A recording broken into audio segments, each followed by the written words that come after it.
survey of sermons and crucifix.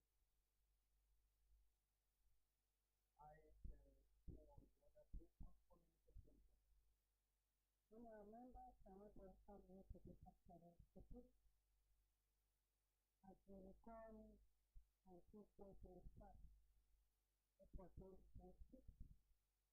I invite the committee that has been before to expedite and conclude the report, and I'm happy some of the committees have done it. Honorable members of the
Parliament, thank you all very much. You know when there's a lot of stuff everybody has to come. Oh, I will not have my message. I pray. I'm not sure what to say. No, when there's a lot of stuff, everybody has to come. Item 4 on the paper table. Supplementary medical page number 5. How much for it?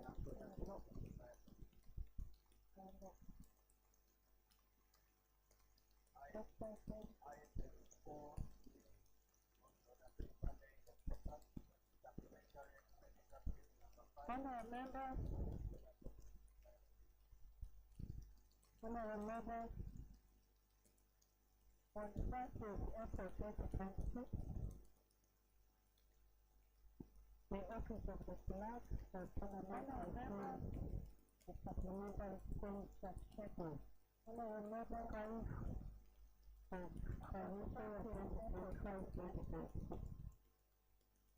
Can I have order the Office of the Flag for Tournament approved the supplementary school schedule. Honorable members, calling the supplementary financial approval 2023 of.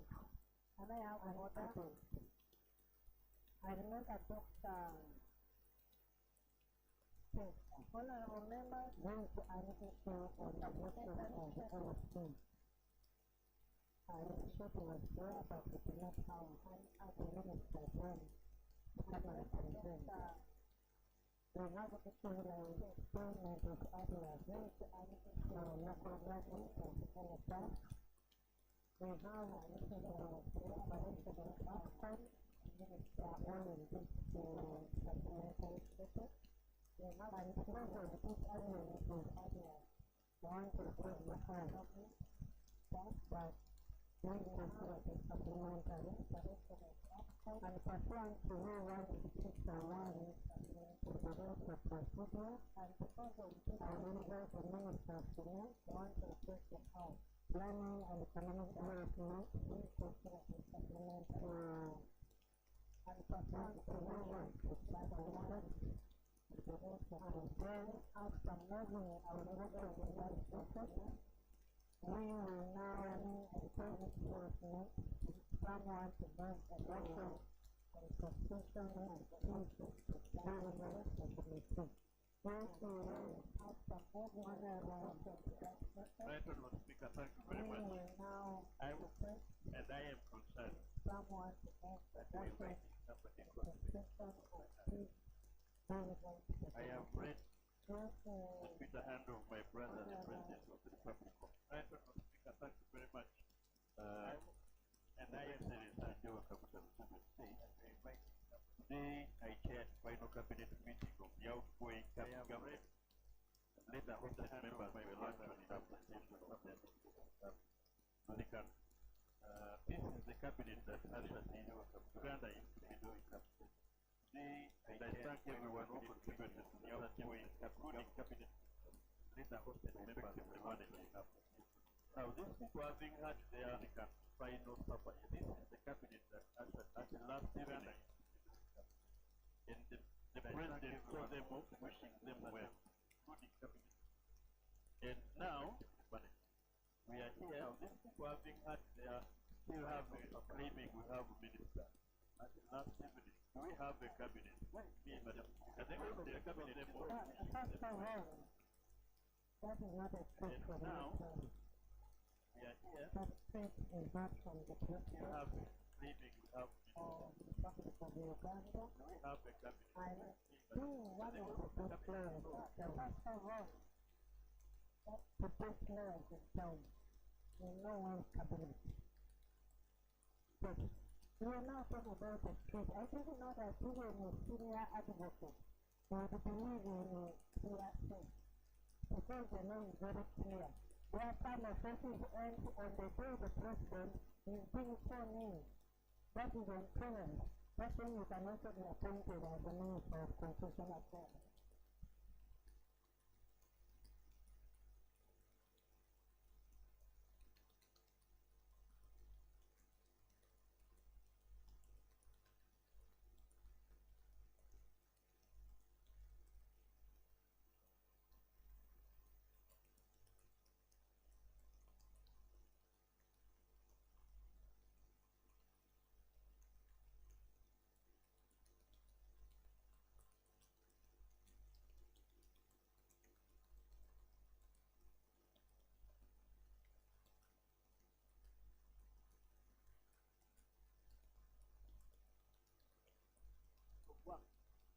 1.6 million. When was it?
you can debate. It has no problem. Thank you, Right Honorable Speaker. The reasons given by both the Minister and the Honorable Fox Odoi, on the face of it, sound reasonable. But let me question the commitment of our servants in government and those that make budgets. When we're enacting the Public Finance Management Act, we put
for supplementary.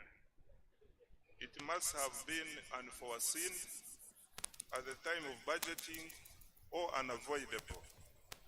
Madam Speaker, without wasting much time, I want to be specific. Looking at an item of swearing in, it is true we foresaw that there was going to be swearing in of the President on 12th of May, and we provided the funding to that effect. But what has arisen, what we provided and what is required is different. So what we are asking for is over and above what we provided at the time of budgeting, which is allowable. Madam It is Speaker, basically 3 billion shillings. it is only 3 billion shillings. Madam Speaker, how I wish the House... Members, can we have order?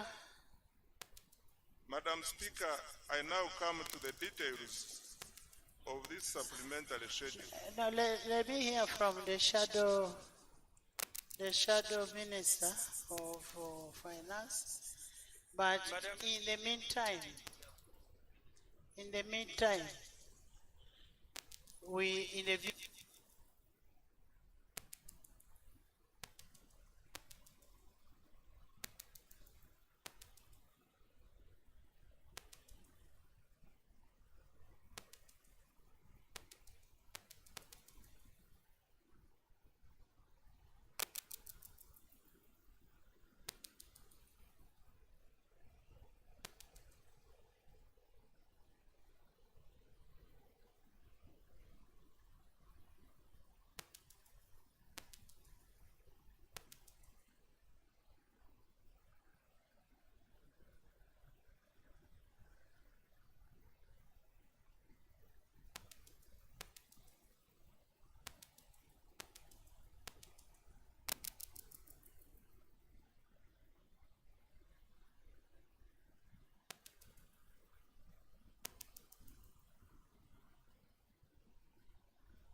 appropriation is one of the key functions of Parliament.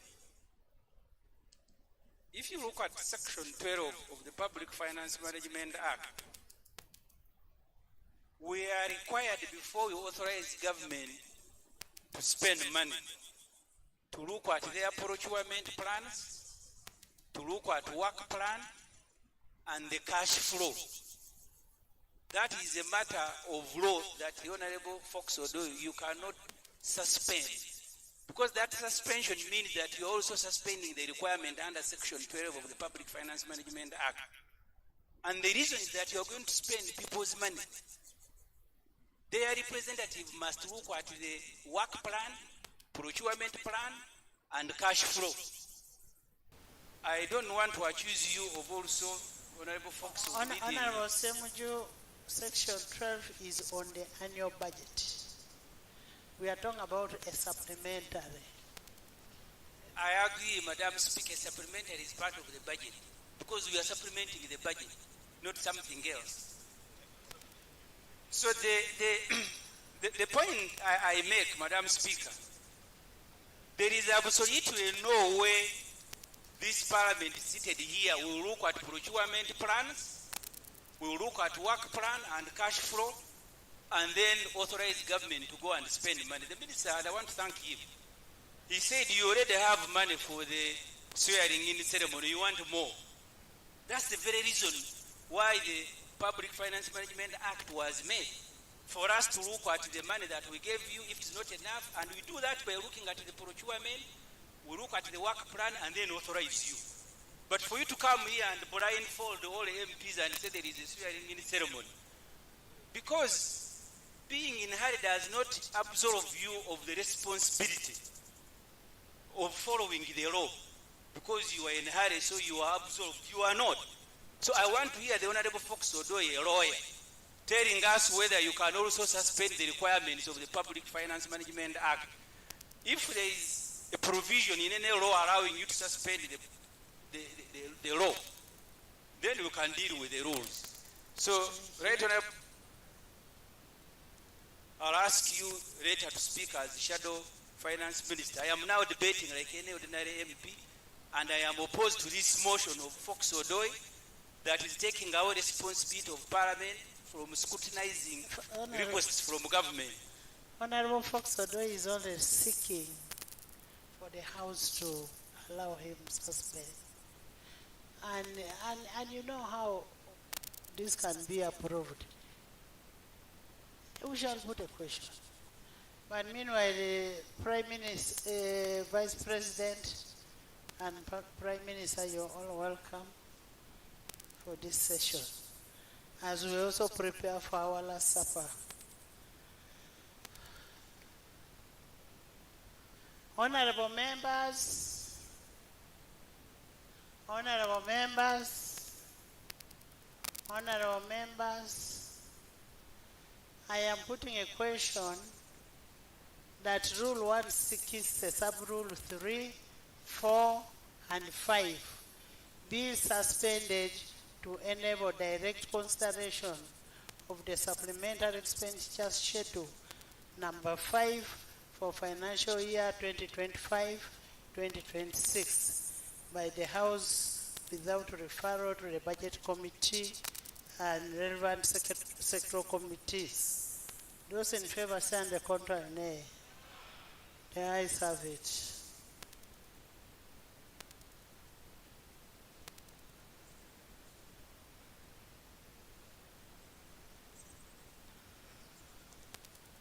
Honorable members,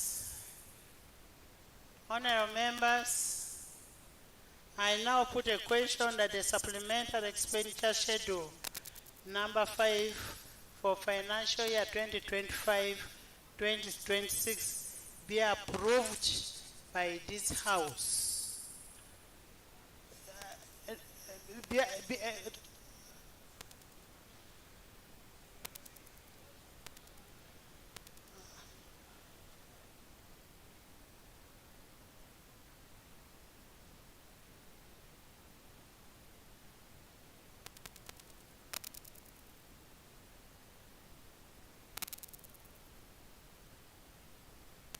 Honorable members, we are approving the schedule, then we go to supply.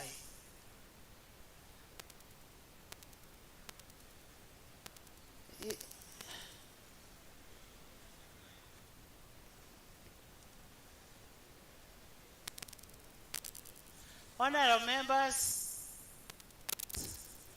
just a minute. He moved the motion. Honorable Kema, Mr. Kema moved the motion. Mr. Kema moved the motion. I mean, he read and then when he's going to justify it. So, Honorable Minister, after the suspension, you justify. Can we first get a justification? No. Can we have a justification?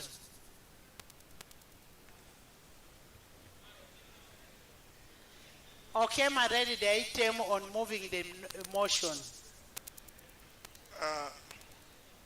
Right Honorable Speaker and colleagues, Section 24 of the Public Finance Management Act states that the total supplementary expenditure that requires additional resources over and above what is approved by Parliament shall not exceed 3% of the total approved budget for that financial year without approval of Parliament. Right Honorable Speaker and colleagues, you will recall that Parliament approved supplementary expenditure schedules number 1, 2, 3, and 4 for financial year 2025-2026 as follows. Schedule 1, under 3%, 1,652.29 billion. Schedule 2, still under 3. Schedule 2 for roads above 3%, 1,696 billion. 3, supplementary schedule 3 above 3%, 4,776.11 billion. 4, supplementary schedule 4, transfer to NFA budget following rationalization, 22 billion. Totaling to 8,126.4 billion. Madam Speaker, subsequently, Cabinet approved supplemental expenditure schedule number 5 as follows. Within 3%, 519.002 billion. Above 3%, 586.161 billion. Totaling to 1,105,163,000,000. Right Honorable Speaker, this supplementary will be financed as follows. 1, budgetary allocation 40.21 billion. Additional tax revenue / local revenue 6.25 billion. Additional external financing 72.90 billion. Reallocation efficiency in budget execution and cash management 985.80 billion. Madam Speaker, I now go into vote by vote. Madam Speaker, we will spend this supplementary under the following votes. Number 1. Honorable members, as you're near the switches, please don't switch off our light. Number 1, vote 002, State House. Uganda shillings 300 billion to cater for classified expenditures. 2, vote 010, Ministry of Agriculture, Animal Industry and Fisheries, Uganda shillings 3.8 billion to operationalize Kapeka Farm Service Center. 3. Vote 144, Uganda Police Force, Uganda shillings 110.41 billion to finance additional security interventions and emerging contractual obligations owing to the 2026 general elections. This ensured peaceful general elections, as you should have all witnessed. Vote 017, Ministry of Energy and Mineral Development, Uganda shillings 24.850 billion for partial payment for government acquisition of the Electromax 50 megawatt power plant in Tororo. This will enable government to commence the implementation of its energy policy mix that necessitates a 10% generation capacity from thermal power. Vote 126, National Information Technologies Authority, Uganda shillings 21.966 billion. This is additional financing for internet services under the National Information Technology Authority. This situation arose out of increase in internet usage during the financial year by MDAs and local governments following implementation of last mile connectivity. Vote 142, National Agricultural Research Organization, NARO, Uganda shillings 20 billion. This is to cover operational shortfalls realized during the ongoing rollout of the antique vaccine. The shortfalls are for purchase of reagents, packaging materials, and recruitment of additional staff. Vote 015, Ministry of Trade, Industry and Cooperatives, Uganda shillings 37.90 billion for capitalization of Uganda Development Corporation as an additional investment in Achak Sugar Factory.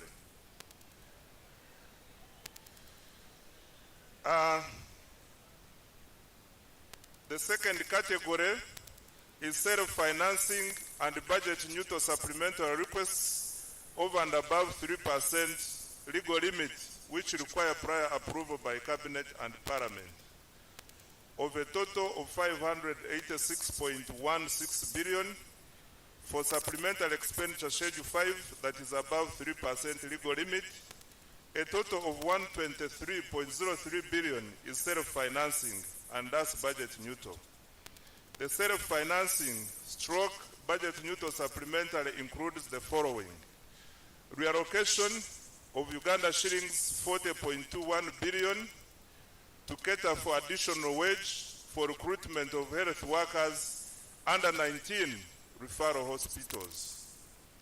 Honorable colleagues, there is a need to allocate wage of Uganda shillings 40.21 billion currently budgeted for under Ministry of Health to 19 referral hospitals.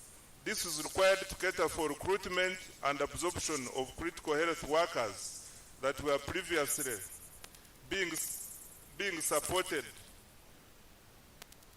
Workers that were previously supporting these hospitals before suspension of USAID funding for essential health services.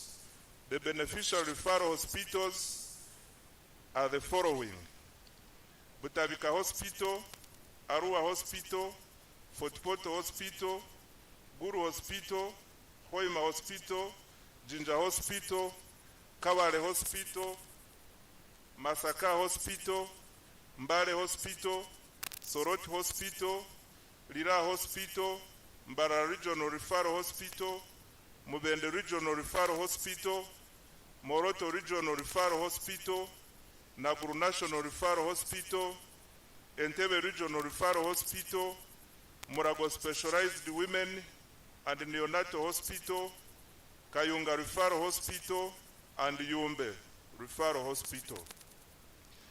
Number 2, Uganda shillings 9.92 billion for various local governments which are also detailed in the annex. Uganda shillings 1.44 billion as unspent balances under the Uganda Intergovernmental Fiscal Transfer Program UGIFT that were returned to the Uganda Consolidated Fund at the end of financial year 2024-2025. This funding is required to enable the local governments meet their outstanding contractual obligations under the program for this year. 2, Uganda shillings 2.22 billion for the Uganda support to municipal infrastructure development USMAID project as unspent balances that were returned to the Uganda Consolidated Fund at the end of financial year 2024-2025. This funding is required to enable the local governments meet their contractual obligations and avoid. Right Honourable Speaker, when you began in your communication at the beginning of the session, you did say, and I applauded you, that even as we exit, we must leave this parliament and the nation clean. Having lost in our attempt to block this supplementary, and pure as a Ugandan, I concede that we lost on that. What I do not concede too is that we have also lost the duty to scrutinize the documents. With the background I have given and the need to do the job you have called upon us to do, may I move that you find pleasure in suspending the proceedings for at least 15 minutes for us to be able to access the documents and follow the proceedings properly so that we support what we know. Members, don't you have the report? We don't. You have the report?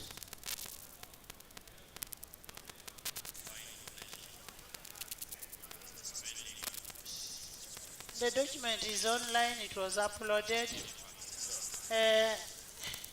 You know, I gave all of you iPads, and I know my dad here.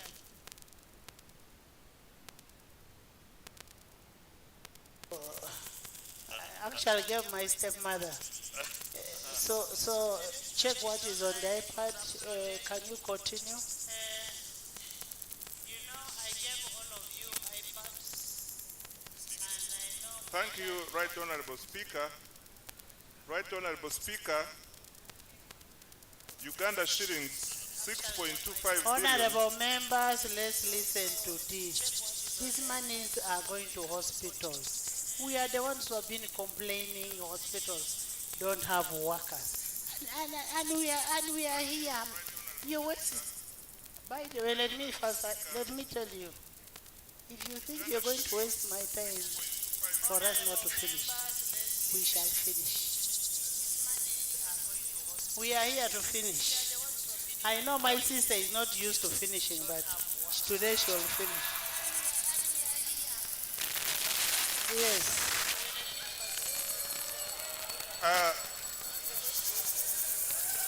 Go ahead. Madam Speaker. Order. Madam Speaker, under this category, we have 6.25 billion to cater for the additional local revenue collected by local government votes over and above their respective appropriated budgets. By the way, I was joking on my sister. Yes. And Madam Speaker, the local governments are the following: Arua City, Jinja City. Can you hear on your local governments?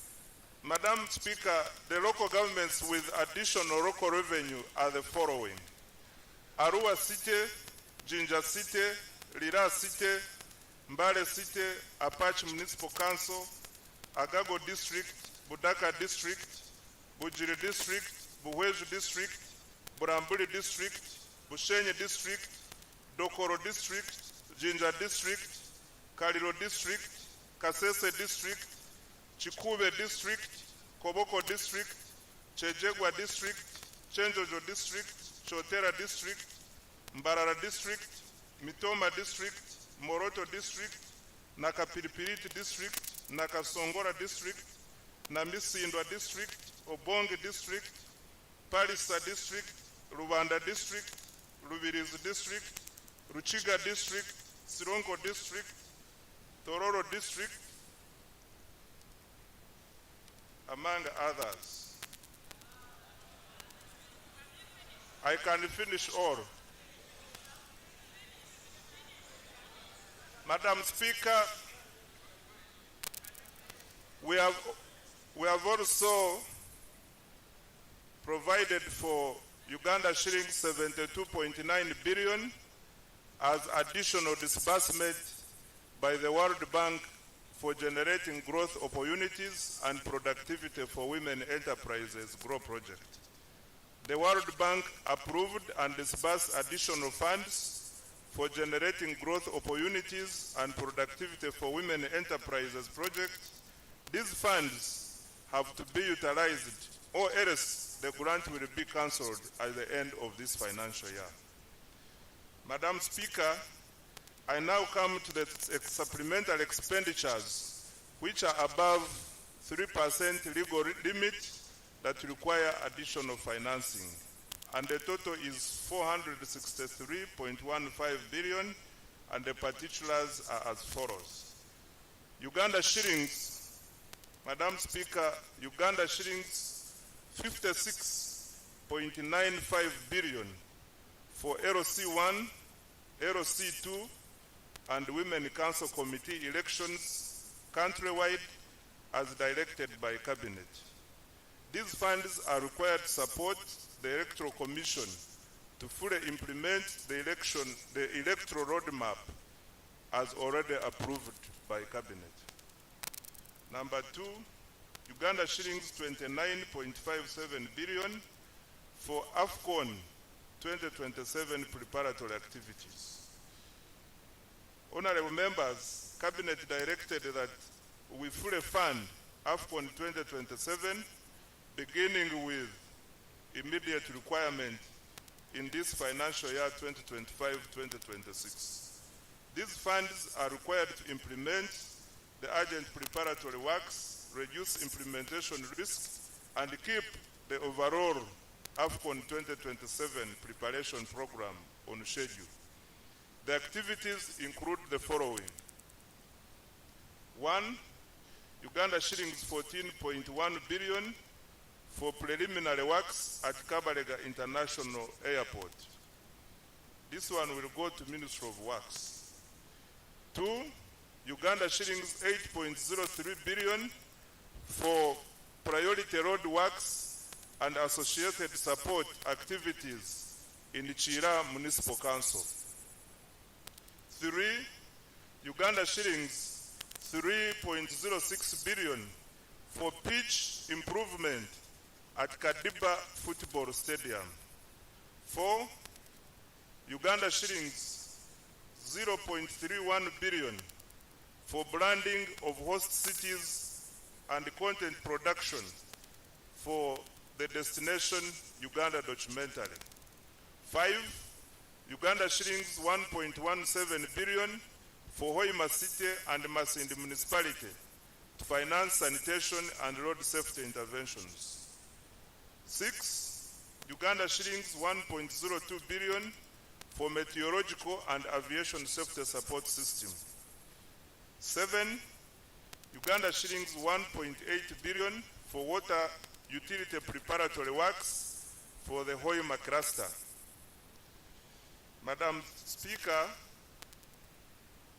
we also require Uganda shillings 132.9 billion for outstanding obligations under Uganda Police Force. These obligations resulted from outstanding allowances and feeding expenses for special police constables hired during the general elections and contractual obligations from procurement of the 324 troop carriers. 2. Uganda shillings 23.21 billion as counterpart funding for wage to operationalize the newly constructed seed schools under the World Bank Uganda Intergovernmental Fiscal Transfer UGIFT program. And the details are provided in the annex. 5. Uganda shillings 107.52 billion for wage, pension and gratuity shortfalls resulting from in-year salary enhancement undertaken by the Ministry of Public Service. 6. Uganda shillings 110 billion to cater for classified expenditures under Vote 002 State House. And 7. Uganda shillings 3 billion to cater for budget shortfalls for the swearing in and inaugural ceremony of the President-elect 2026, His Excellency Yoweri Kaguta Museveni, under Vote 001, Office of the President. Madam Speaker,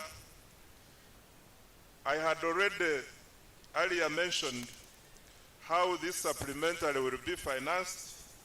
I now conclude as follows.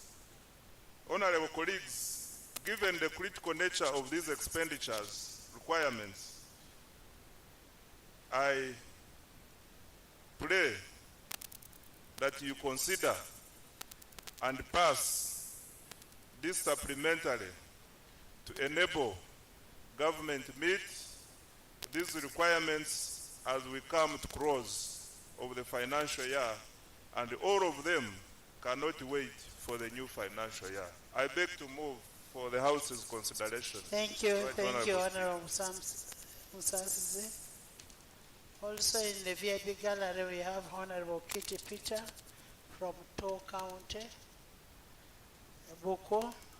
We have Honorable Atuhairaire Hatha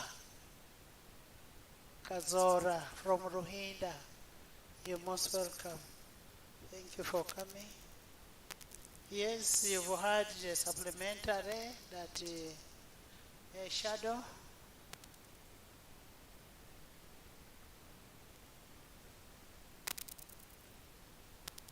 Thank you very much, Honorable Speaker. First of all, from what the Minister has read, in my opinion, nothing qualifies to be an emergency. But I want to begin by thanking NRM Whip for the good mobilization. There are colleagues I have not seen for more than a year. I want to thank them. Honorable members, all these members of parliament have been coming here. Unless you're telling me you've been half blind. Leave my members of parliament, they have been coming to the house. Madam Speaker, I agree. When we are processing the budget, all these seats were empty. But I want to thank them.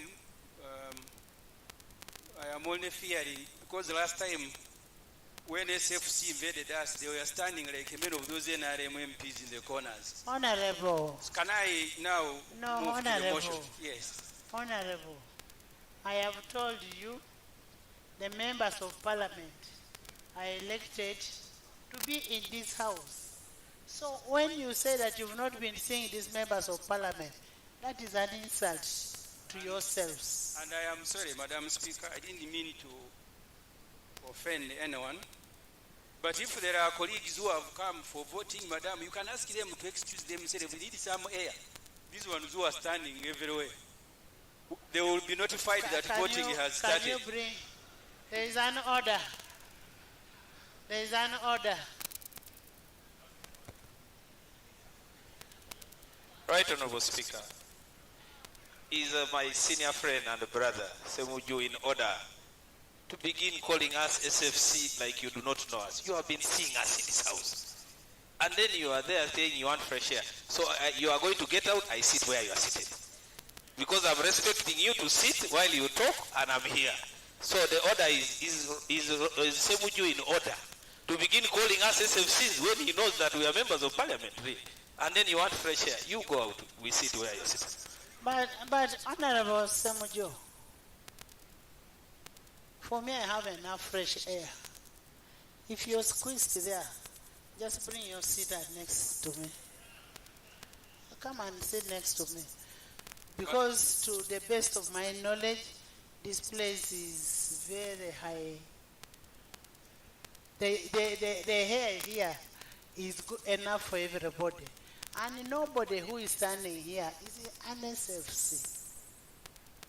Why do you Madam talk Speaker, about SFC? I was just sympathetic. If they don't care, they can continue standing and I withdraw. I was just sympathetic to them. But the motion, Madam Speaker, we have just considered the budget. In the budget, Madam Speaker, this government did not provide 4 billion for the National Curriculum Development Center to complete the new syllabus, especially for our children in senior 6 who are going to sit for exams. They never had 4 billion in the budget we have just finished. They also denied UNEP 80 billion to train teachers who are going to mark senior 6, the first group that is going to sit under a new curriculum. And in their mind, they have money to organize the ceremony. Because the president can be sworn in. When he captured the power, he was sworn in here at the staircases of parliament. And the sun rose and said, but you have children, 100,000. They are going to sit for exam. You did not find 2 billion for National Curriculum Development Center to complete their 34 subjects. You never gave UNEP 80 billion for them 20 teachers to go and mark these children. And you have brought here money that we are going to have a ceremony, just eating. I don't know what's wrong with NRM people. So that you can deny our children an opportunity to study. And then you bring money here for eating. You should be ashamed of yourself. Right, Honorable Speaker.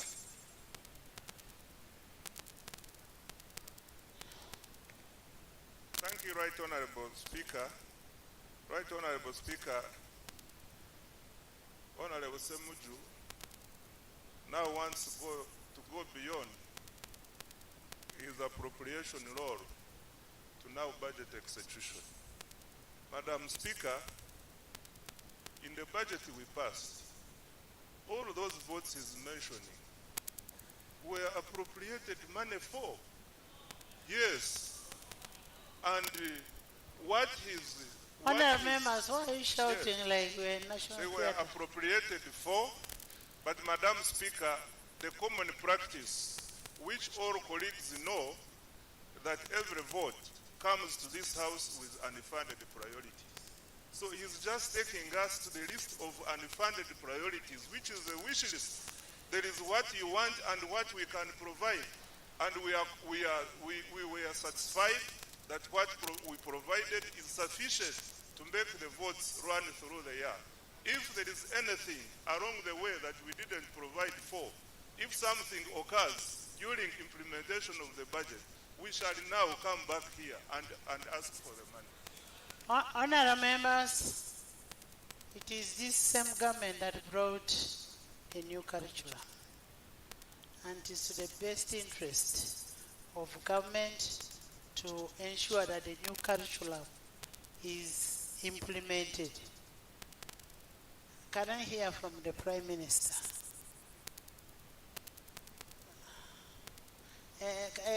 Let me hear from Lob first before.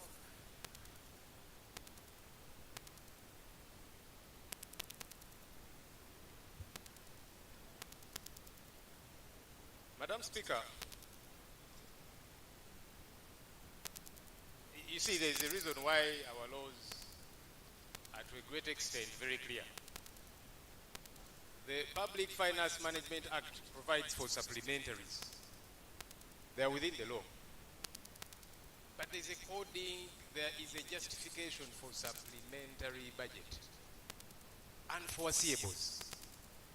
I am struggling, really struggling, to understand how unforeseeable some of these things are, in all honesty. That we have got to do it in a haste. You said this is our last supper, our last sitting, you said. So I did not say that. You used the word last supper, Madam Speaker. I don't know what you meant. But you used it twice.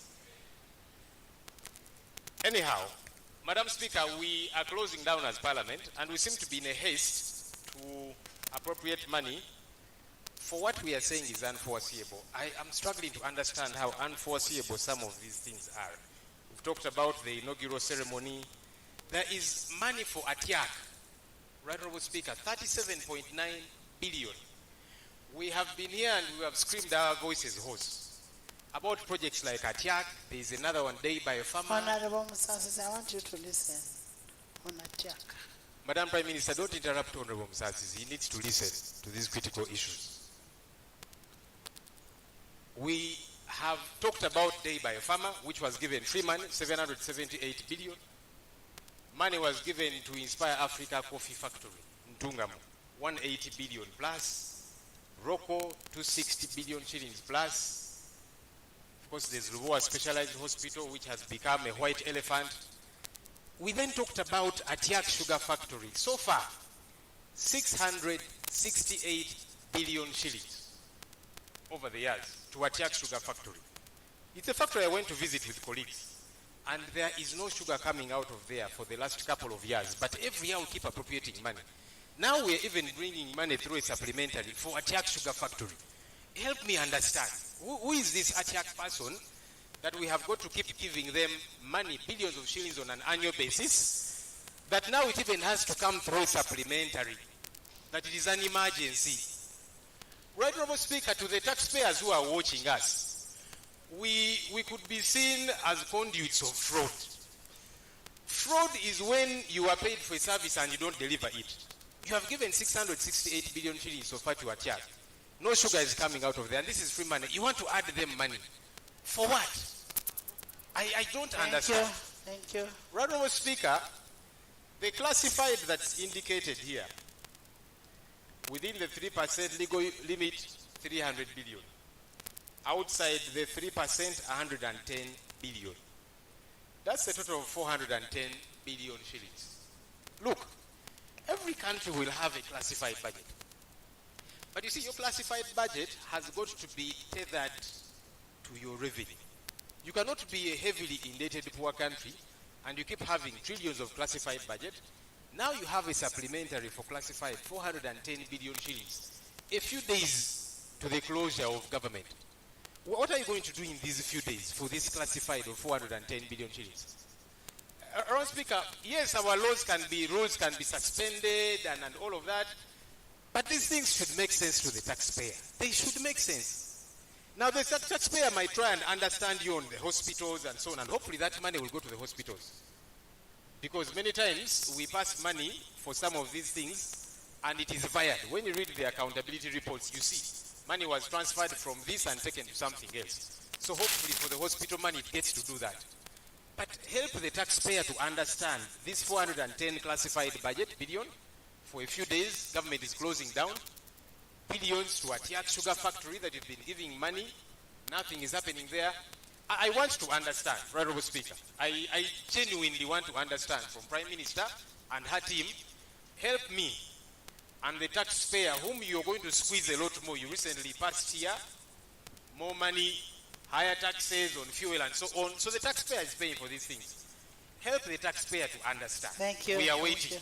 Thank you. Honourable Musasizi.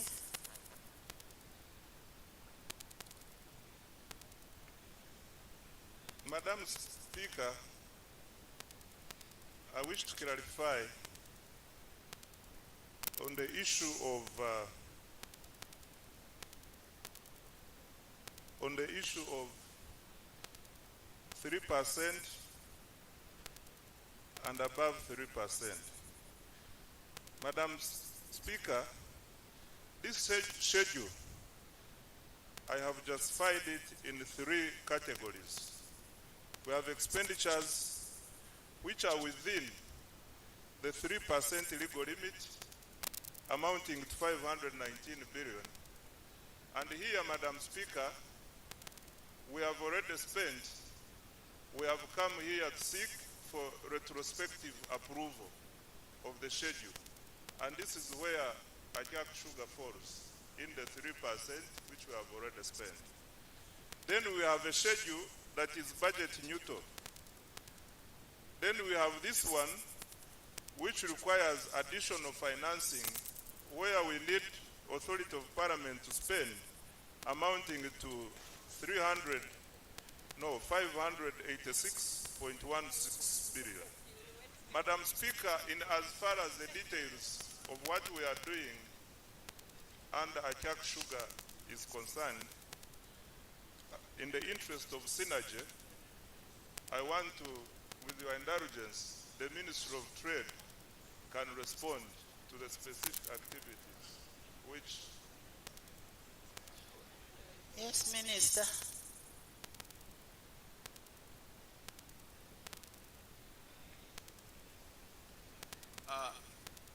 Thank you, Madam Speaker and colleagues. As all of you know, Ajak Sugar Factory is a project that is supported by government to transform the economy of northern Uganda. Many of you who come from northern Uganda know how important that project will be. Madam Speaker, we have funded Ajak Sugar Factory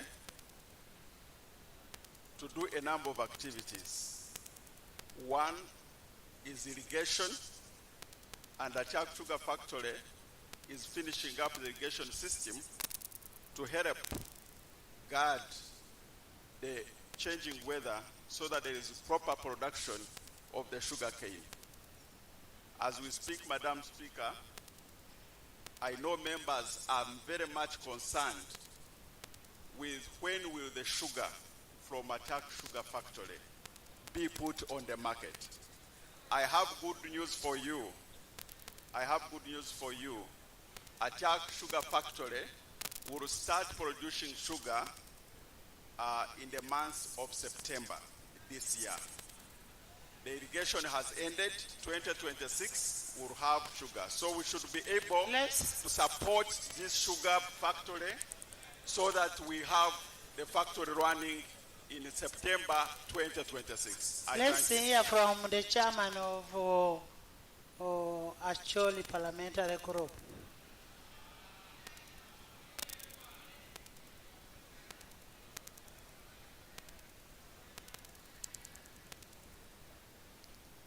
Right, Honorable Speaker, as a matter of truth, the people of Uganda, including myself, has been complaining a lot about Ajak Sugar Works. What Ugandans want to see is the sugar. But unfortunately, the production started in Ajak Sugar Works. But the sugar cane that was planted got finished within a very short period. And therefore, from that point, Honorable Speaker, can I get protection, please? Members, can you listen to Honorable Akol? Honorable Akol? Right, Honorable Speaker, from that point, production stopped. And what was resumed in the place was that at the time when we got the equipment for working on the garden, there is a lot of plantation that has been taking place, including irrigation. It is fortunate that some people among us here have reached the place. I personally visited Ajak. What I want us, including myself, who is also complaining, we need to be patient now and wait for the production to start. I am I am happy that as a Ministry of Trade, they have taken more steps to make sure that the money which is given in Attack Sugar, some of the money will be paid back to the government, including taking some of the property of Attack Sugar Works. And I must thank the minister for doing that. Very soon, I think some of the property will become the property of offices of the members of parliament, even here. So for that matter, what I can assure you, Right Honorable Speaker, is that there is a lot of progress and production is going to start. That is all I can say. Thank you. There is a procedure from Jonah. Madam Speaker, thank you. I'm raising a point of procedure. The motion by Honorable Fox Odoi was carried in this House to the extent that instead of the minister being referred to the relevant committee, now the committee of the whole House is proceeding, not debating, is proceeding to interrogate the minister. And my question, where I require you to guide, at what point do you anticipate members of parliament to ask of the minister document? At what point, for example, does the minister report to us that the resolution of this House, where you, Madam Speaker, you were presiding, had identified loopholes in corporate governance in Atia? Government, which is a majority shareholder, has put way more money than what the company should have done. At what point are we going to satisfy ourselves that the figures attached and are being requested of us to approve has been answered by the minister? Even on the LC1 election and LC2, it is not enough to come and say I need 66 billion for LC1, LC2. We need to see the list of all the villages attached, so that every member here can be sure that in my village I will not go back and they're going to ask me question why village A is missing from the national list, and even 2. On the issue of the police, there is a figure here, Madam Speaker, of 56 billion. And the request is for reimbursement of police, special police constables. I can tell you, in Lira, and I think in many parts of the country, the special police constables have not been paid for the services they gave. And here the figure is saying reimbursement. Reimbursement presupposes that you had picked money from somewhere and paid them, but they were not paid for the work they offered. So at what point do we satisfy ourselves that actually this ministry had paid? So in terms of procedure, I'm asking you, Madam Speaker. Thank you, Honorable Dur. One, we are at the budgeting processing stage for us to approve this money to go to be approved as supplementary. On the issues of accountability, we have accountability committees that verify what this money has gone to do. For instance, this goes to Kosasi that has been managed by Honorable Segona. So it is Honorable Segona to tell us in his report that is going to bring whether the money is being used in a proper way or not. Yes, Lob. Honourable Speaker, I seek your procedural indulgence. We were here a couple of months ago, and I was giving a report to this House about a Chiak sugar factory, which we give billions, no sugar coming out of there, Day by a farmer, Inspire Africa Coffee, Rocco, and so on. The response by government was that we have acquired stake in a number of these entities. I then asked, where are the share certificates? Where are the valuation reports? Government conceded that for some of these, valuation had not happened. Honourable Speaker, I remember when money was being passed for Day by a farmer, 723 billion at the time. We asked government, they said they had not carried out valuation. So we said, what stake are you buying if you don't know the value? You guided, Right Honourable Speaker, and you remember I disagreed with you. You said, let's pass the money. Then, government will hold that money before dispatching it to the entity, to the private company, until they do valuation. And you said they will bring the valuation report here before the money is dispatched. They have never brought that report.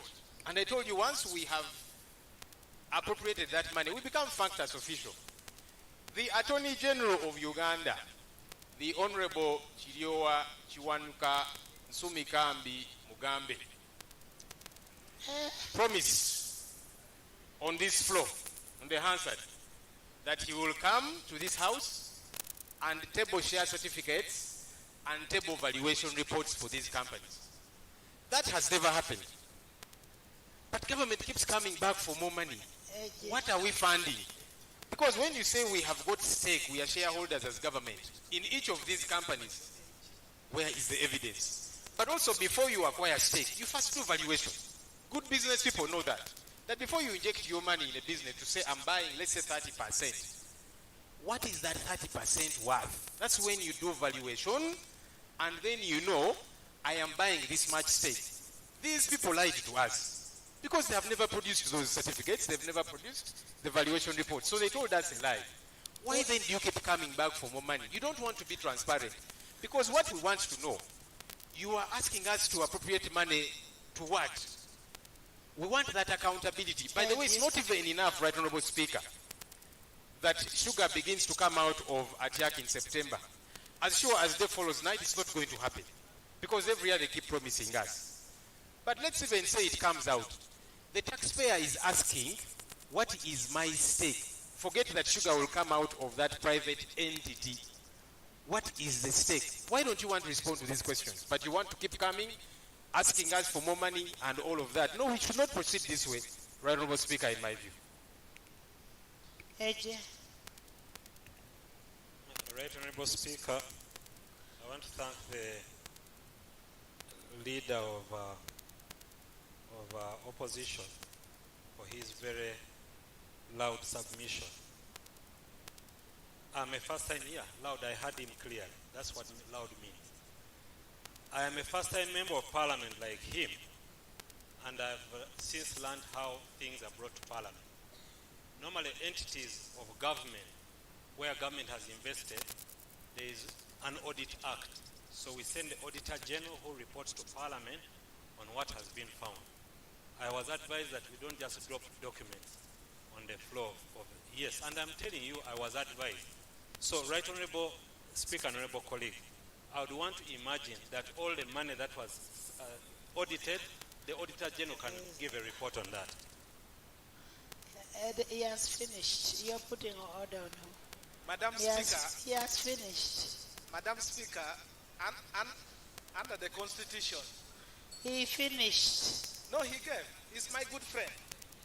He's my good friend. He finished. Under Honorable members. The chief advisor to government. Honorable members, I now put a question that the supplementary expenditure schedule number 5 for financial year 2025-2026 be approved by this House. Those in favor say on the contrary, nay. The ayes have it. The Committee of Supply.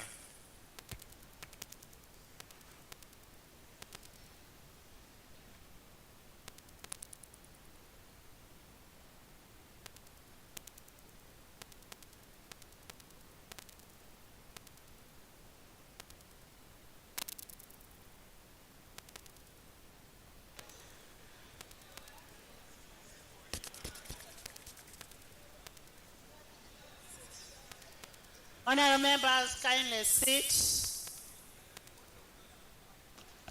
My son, Francis.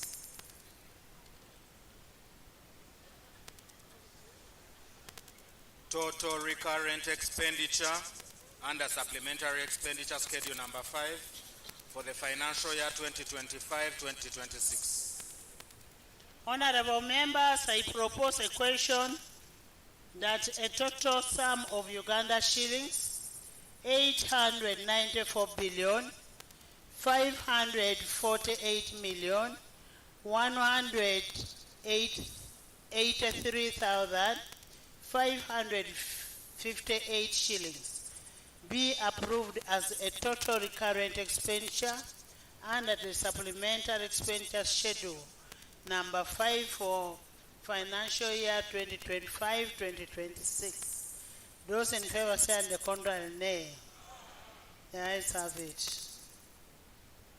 Honorable members, I now put a question that the total sum of Uganda shillings 894 billion 548 million 183,558 shillings be approved as a total current expenditure under the supplementary expenditure number 5 for financial year 2025-2026.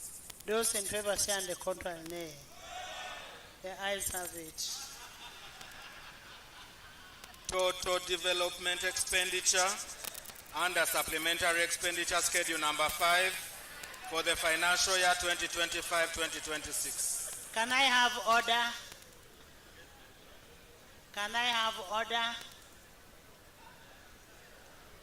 Honorable members, I propose a question that the total sum of Uganda shillings 210 billion 614 million 540,809 shillings be approved as a total development expenditure and a supplementary expenditure schedule number 5 for financial year 2025-2026. Those in favor say on the contrary, nay. The ayes have it.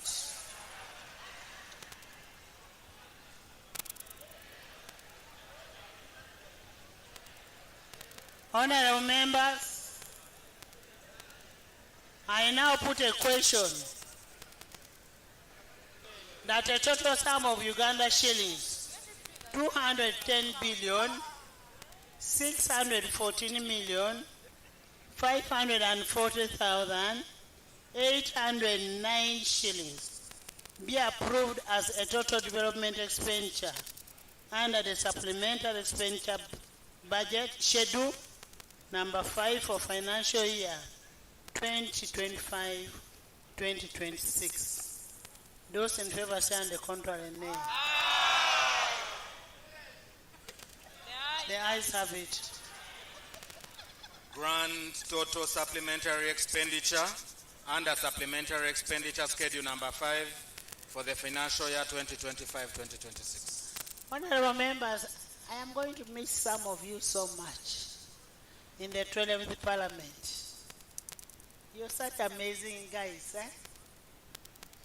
Honorable members, I propose a question that a grand total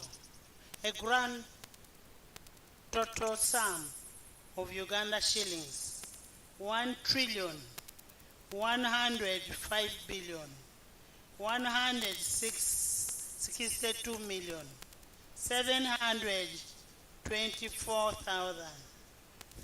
1,752,162,724,367 shillings be approved as a grand total under supplementary expenditure schedule number 5 for 2025-2026 under the various votes that were deliberated or mentioned by the Minister of Finance and under the votes that are in the schedule.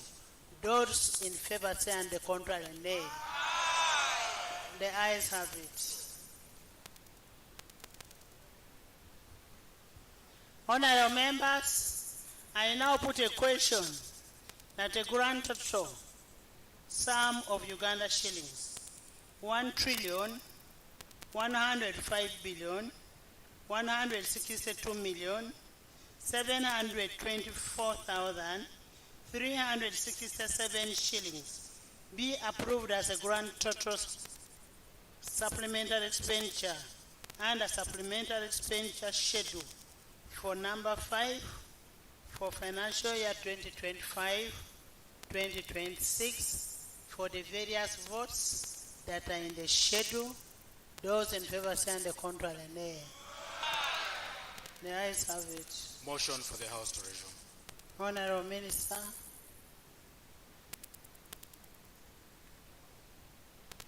Right Honorable Chair, I beg to move a motion for the House to resume and the Committee of Supply reports there.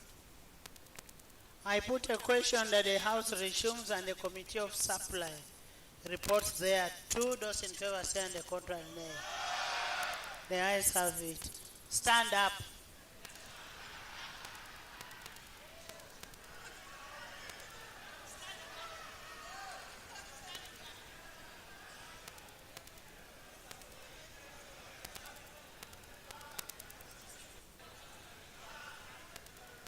Please sit. Please sit.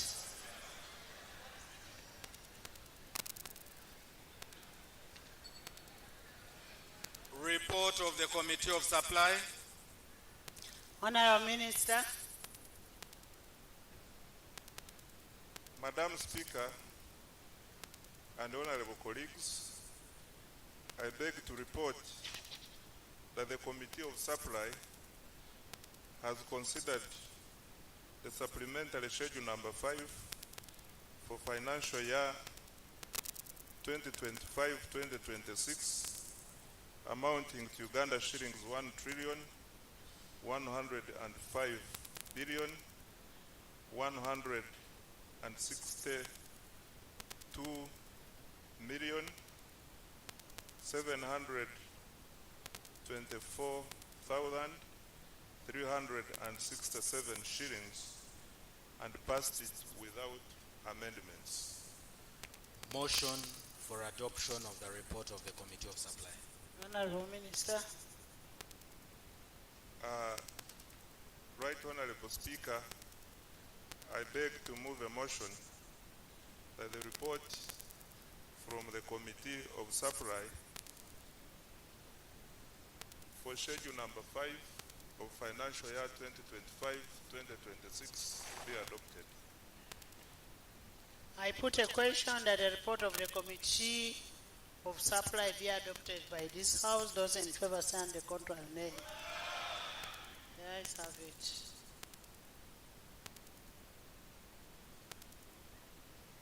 Honorable Member, thank you.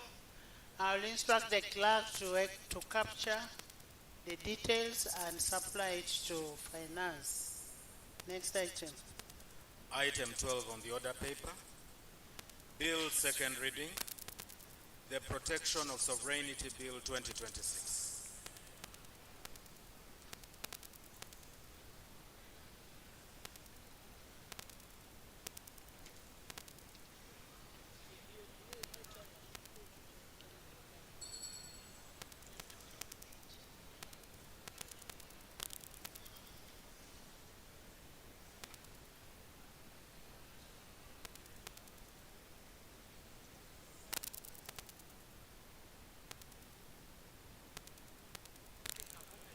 Thank you, Right Honorable Speaker.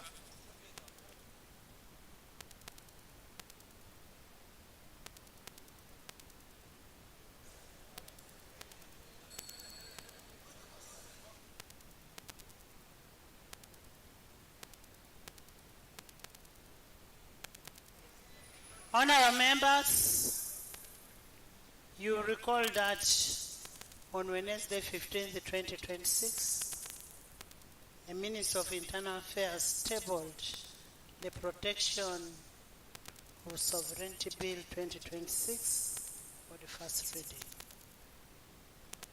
Pursuant to Rule 135 of the Rules of Procedure of Parliament, the bill was referred to a joint committee of Defense and Internal Affairs and Legal and Parliamentary Affairs.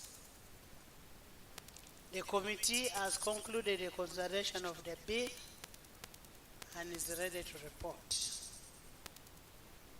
And pursuant to Rule 136(1) of the Rules of Procedure,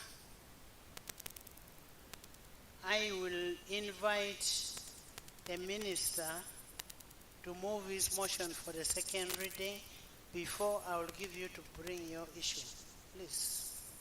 Honorable, let him first move, then I will give you to bring your issue. Okay?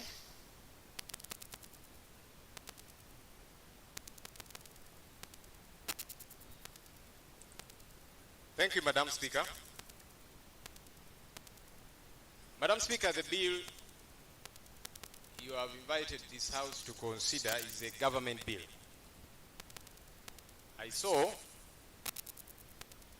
a tweet by the head of government and a letter signed by retired General Yoweri Kaguta Museveni Timuhabura. Sabalwani. That's not part of the names. So, in his letter, Right Honorable Speaker, he actually disowned. Lob, is it in his letter? Yes. Can I Let have me a submit, Right Honorable. No, I want us to talk with evidence. Can we lay the letter on table? I came prepared, Madam Speaker. Here is a copy of the letter. I am tabling it. I have never seen a letter from State House in white. Madam Speaker, this is a copy of the letter, and I am tabling it. Normally we table documents, then they can be processed and authenticated and so on. But let me raise the point I was raising, Madam Speaker. In this letter, he disowned the bill that was tabled by the Minister of State for Internal Affairs. In fact, he was appalled, wondering what it is that we were debating.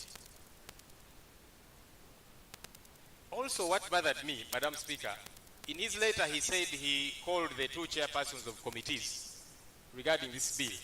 I don't know how procedurally that gets to be correct, that now the executive gets to meddle directly, because it should be you, Madam Speaker, to call chairpersons of committees, guide them and so on. But if they are getting guidance from the executive, it's a problematic issue.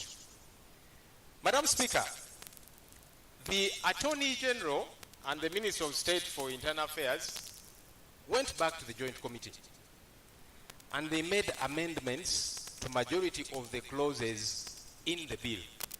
Please note, for those who have been following, amendments to majority of the clauses in the bill.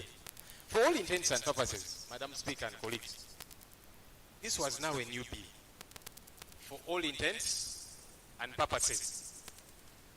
And by the way, there is precedents that have been set by this House, even in the previous Parliament, where... Honourable members, I want you to listen to Lob. Lob is saying, after let me actually say what I am saying. I'm glad you are protecting me from some noisy colleagues. This becomes a new bill. What I would only ask, did the new bill change the objective of the old bill? You continue. Madam Speaker, and I'm glad you're asking that question, because the entire foundation of the bill was torn apart, and no wonder the initiator... There's a procedure. But I rose procedurally, Madam Speaker. No, I gave procedure cannot counter procedure. No, I gave you space to speak. But I raised... He has an order. An order cannot... Honorable, you've been around for some time. You know that procedure takes precedence. You're going to mislead the new MPs who are coming in the 12th Parliament. They need to know and learn from people.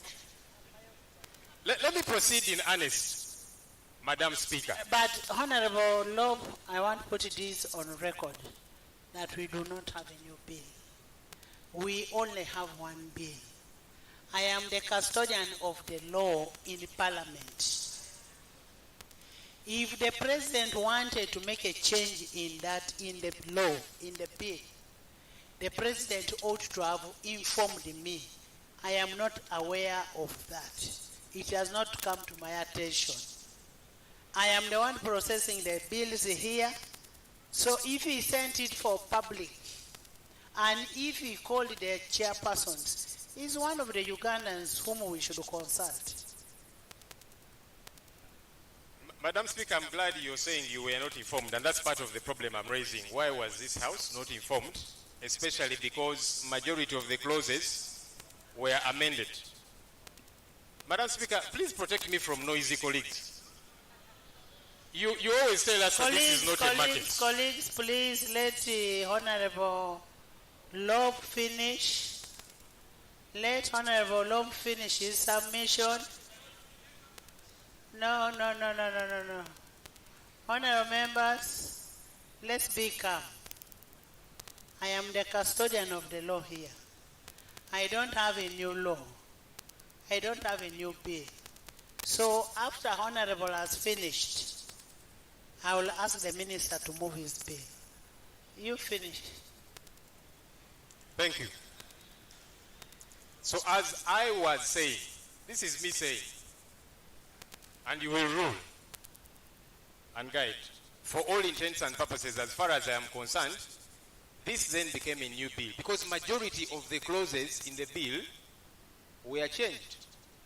And there is precedents where ministers have been told, no, those so many amendments, just withdraw the bill and reintroduce it perhaps. What the Minister for Internal Affairs and Attorney General should have done was to withdraw this bill. Honorable Loeb, But Madam Speaker, you're not even allowing me to submit. Let me submit. You're the one going to rule. Please, Honorable Loeb, my brother.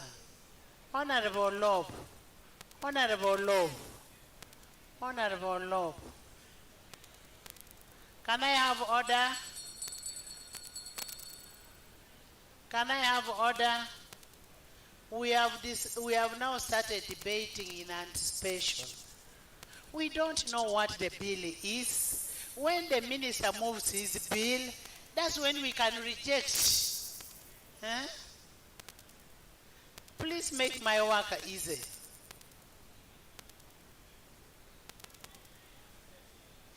No, you leave Honorable Loeb to finish.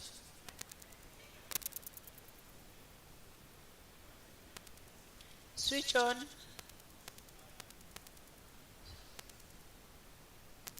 Madam Speaker, actually I am seeking to make your work easier. Really, if you capture what it is that I'm saying, because they are moving it for the second time. And for me, what I was saying is you should have been moving to withdraw the bill. That's my opinion. And you're going to give your ruling, Madam Speaker. So no, but they called for reading of the bill for second and third reading. Okay. So let me finish the issue that for me I am raising. Okay. Madam Speaker, also, stakeholders... What is the procedural matter that you are raising now? So, the procedural matter I'm raising is, should the Minister of Internal Affairs be withdrawing his bill, and then he goes back for consultation. Can I answer that first? Can I answer that first? Maybe it will form your second question. That a Minister of Internal Affairs should be moving his motion for the second reading. Because as far as I know, I have not been given another motion. I only have one motion. So you will move your second motion for the second reading. Thank you, Madam Speaker, and I'm glad on record you have said you were not notified of a second one. That's something we are going to interrogate because, like I'm saying, as far as some of us are concerned, it's a second one. Right, Honorable Speaker, the committee report to this bill here leaked and it is in the public domain. It was first shared on our parliament platforms, media houses have shared it, it is all over. Honorable Speaker, on 18th of January 2023, you were seated in the chair you seated in, and I was standing on this very microphone. I was chairperson of COSASE. I rose to present a committee report for COSASE on Uganda Airlines. And you said, Right Honorable Speaker, I want to quote you verbatim what was on the Hansard. You said, there was a leakage of the Uganda Airlines report. A property of this parliament cannot leak, and we continue debating on it. Those were your exact words, captured on the Hansard. Honorable Speaker, this report has leaked. So, given that precedent which you said, are we going to go ahead and debate this leaked report? Thank you. Because the precedent was set by yourself. We hope to be ready. First of all, honourable members, In the VIP gallery, I want to introduce Honorable Namlondo Sara, MP elect from Bugembe.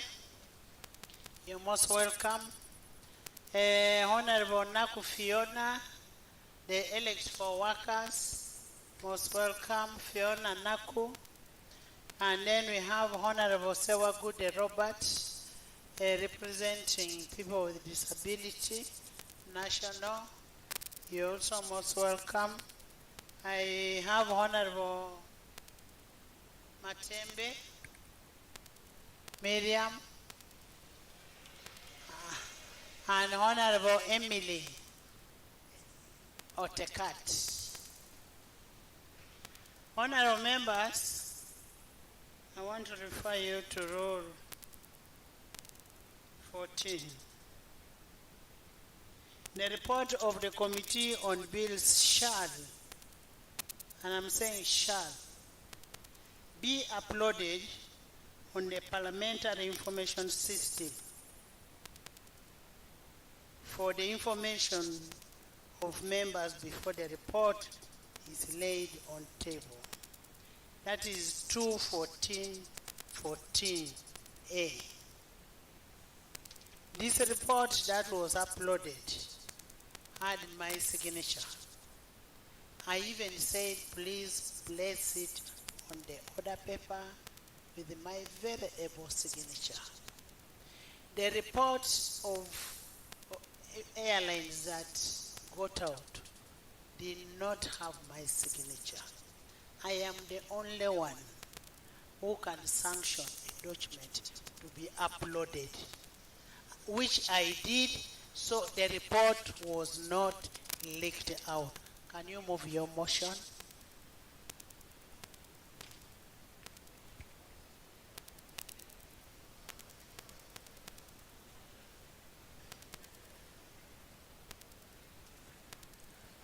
Right Honorable Speaker and Honorable Members, in keeping with Rule 130 of the Rules of Procedure of this Parliament, I beg to move that the bill entitled the Protection of Sovereignty Bill 2026 be read the second time.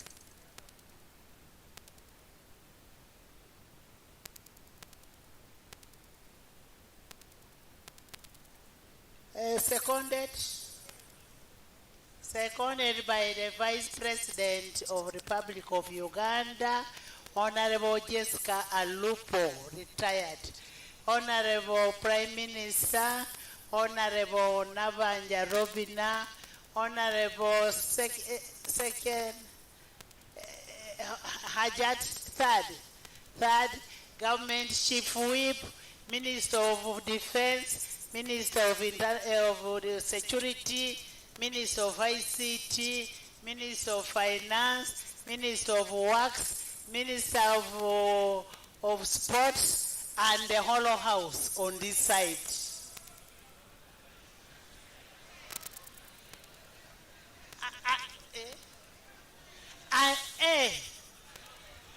And part of that house, part of the other side, including Chemongesi, Rogomayo. Thank you. Would you want to speak to your motion? Right Honorable Speaker and Honorable Members, can I first have a justification before you bring the procedure? Right Honorable Speaker and Honorable Members, the object of this bill is that the country faces a number of challenges which threaten our ability to self-govern in the absence of a sovereignty-specific law which this law seeks to address. And these include preventing undue external influence, regulating foreign funding, safeguarding national security, filling legal gaps, and managing digital misinformation. I beg to move. Thank you. Honorable members, I want to provide some guidance in this. Honorable members, the chairpersons of the committees, I've prepared the report. And I wish to guide as follows. From the time the bill was tabled for the first reading, there has been a very remarkable public interest in it. A review of the committee report reveals that more than 60 witnesses were accorded opportunity to present their views on the bill, including persons and institutions. These answers and questions on whether there was sufficient public consultation or not, I commend the committee for upholding our cardinal principle of public participation. 2, there was a considerable debate on the content of the bill, notably the definition of the word foreigner, the scope of application of this bill, the regulatory prudence envisaged in administration and functions, the proposed penalties, the criminal offenses, regulations of foreign policies, registration of agents of foreigners, declaration of foreign funding, and ministerial powers, among others. I have reviewed the report. The committee has established that the contentious matters have been exhaustively handled and addressed as per the public interest. The definition of a foreigner, for instance, was initially brought in a way that was not appealing to the people, but the committee has handled. Now I want members, there's no procedure, I'm giving you guidance. I know I'm touching on your minorities. Honorable members, I am giving 30 minutes for the major report to be presented, and I am saying 30 minutes. Where is the chair? And I will also give, I am aware that is a minority report. It doesn't matter whether minorities or minority. I am also giving the minority or minorities 30 minutes. If you have 10 minorities, you'll divide 30 minutes by 10 and you'll have 3. Honorable Chair, unanswered, I want timing.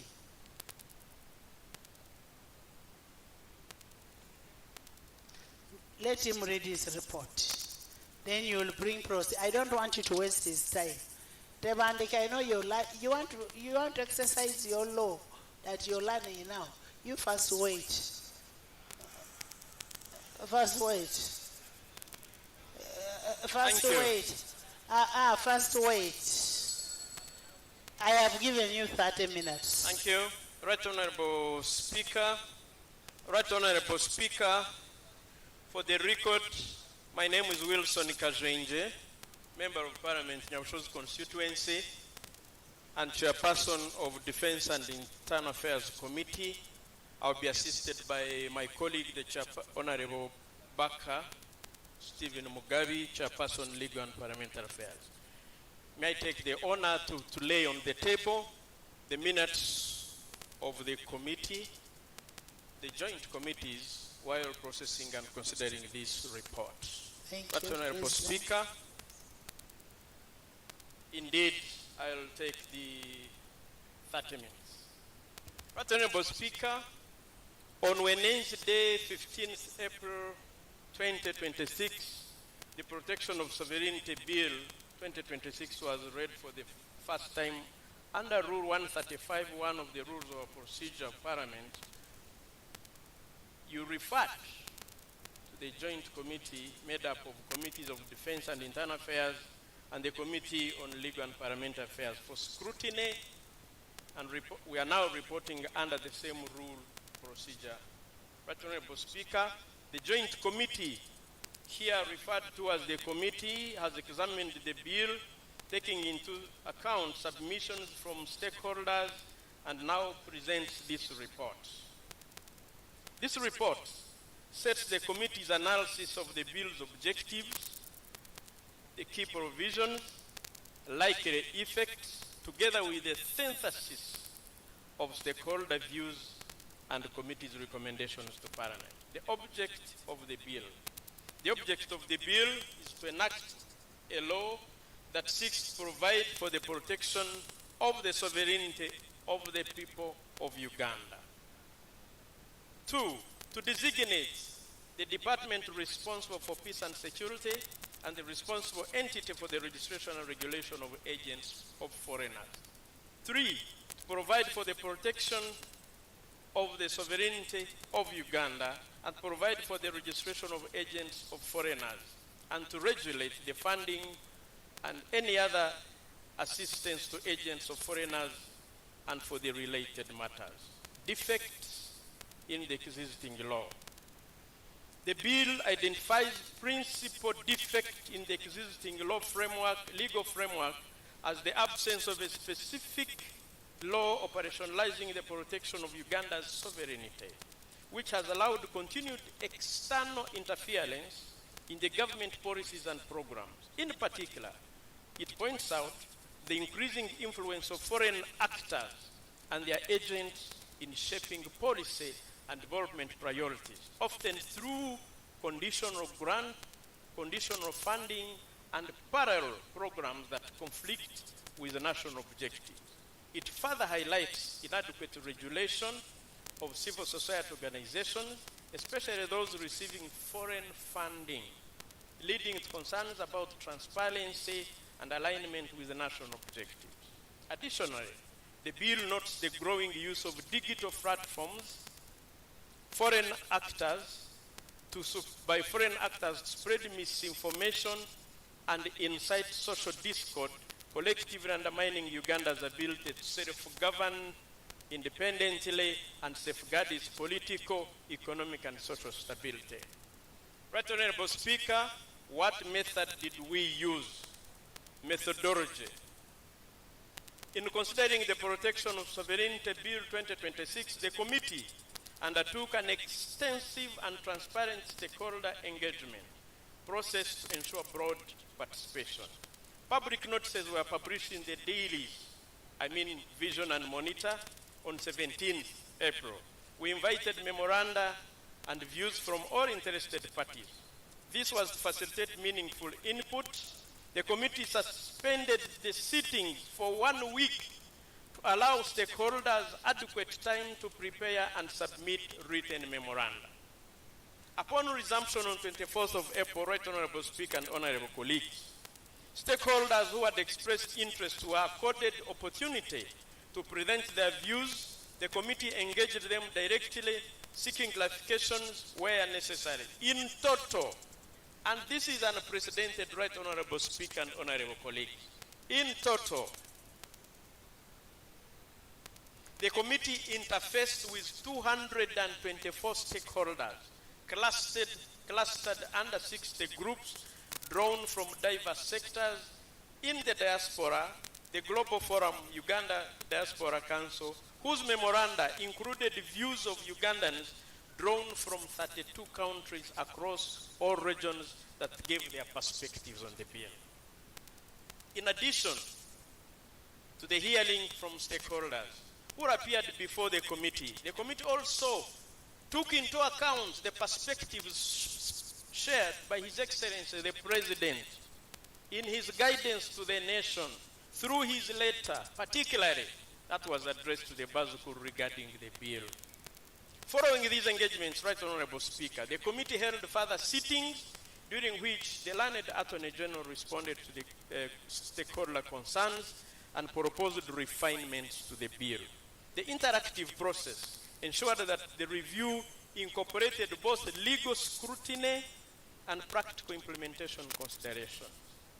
This structured approach, characterized by open invitations, dedicated submission time, inclusive hearings, responsible dialogue, demonstrates that the committee's work was informed by a wide participatory and national representative consultation process.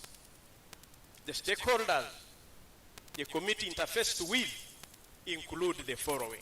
It is important, Right Honorable Speaker, that this goes on record. We have clustered them like this. We had stakeholders under government and public institutions. These are actors with statutory mandates that include Bank of Uganda, Financial Intelligence Authority, National Planning Authority, Uganda Human Rights Commission, the parliamentary committees. We also had another cluster of legal and professional bodies and organizations that focused on the law, like Uganda Law Society, like East African Law Society, the Law Development Center, Center for Constitutional Governance, that had in their entourage former members and former ministers of government. Independent legal and legal practitioners who forwarded multiple submissions. We had political actors and movements, political parties, or politically affiliated formations. These include Alliance for National Transformation, Forum for Democratic Change, National Unity Platform, the People's Front for Freedom, and for the record, the Hansard must capture this, Right Honorable Speaker, that Uganda People's Congress appeared and gave their views, and that the leader of opposition also appeared and gave his views. I'm mentioning it for the capture of the Hansard. We also entertained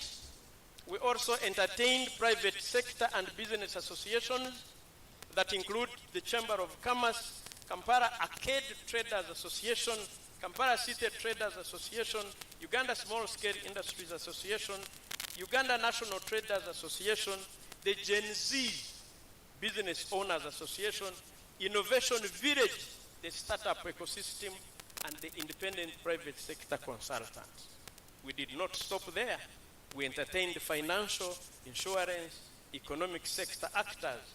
These include the sector-specific institutional stakeholders that include Uganda Bankers Association, supervised financial institutions like banks, mobile money operators, via sector submissions.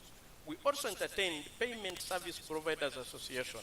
We also entertained Uganda Forex Bureau and Money Remittances Association. They too appeared and gave their views. We also considered digital, telecom, media actors in communication, broadcasting, and digital economy, include communication sector operators, National Association of Broadcasters, media practitioners, journalists, and journalism practitioners. We also entertained the civil society and non-government organizations, both domestic and international civic actors that include Anti-Corruption Coalition of Uganda, Foundation for Human Rights Initiative, Legal Aid Service Providers Association, the Rotary Uganda, Women Pro Bono Initiative, Country Directors of International Network, and various national NGOs also submitted. We also entertained international organizations and development actors under these multinational organizations and international cooperation actors. These include United Nations Country Team, international NGO community, collectively represented. We did not stop there, Right Honorable Speaker and Honorable colleagues. We entertained the labor, religious, and social institutions that include NOTU, that include Interreligious Council of Uganda, that include Muslim Organizations Coalition, and other faith-based organizations. We entertained health, scientific community, and public health research institutions, e.g., Uganda Medical Association, Uganda Virus Research Institute, Peoples Living with HIV advocacy groups. We also entertained education and academic sector that include Makerere University Academic Staff Association, universities and academic researchers, student groups and members of the guild also submitted. National Union of Disabled Persons of Uganda, Uganda Lawyers Voice on Climate Change, Gender Rights and Advocacy, Climate Advocacy groups. We also entertained diaspora, transnational communities, Ugandan actors, the Global Forum. This is an organization that groups all Ugandans in the diaspora. The Cheyo Association, NUP, NUP Diaspora Chapter, individual diaspora submission. We went further and entertained professional and individual submissions. These are unaffiliated and cross-cutting. Independent consultants, individual citizens, business professionals, researchers. Right Honorable Speaker, we consulted documents. Consequently, the committee recommendations reflect a balanced synthesis of stakeholder perspectives in the key findings and salient observations. Right Honorable Speaker, permit me to present key findings and salient observations on the Sovereignty Protection Bill of 2026. Introductory consideration, looking at the scope and interpretation of Clause 2.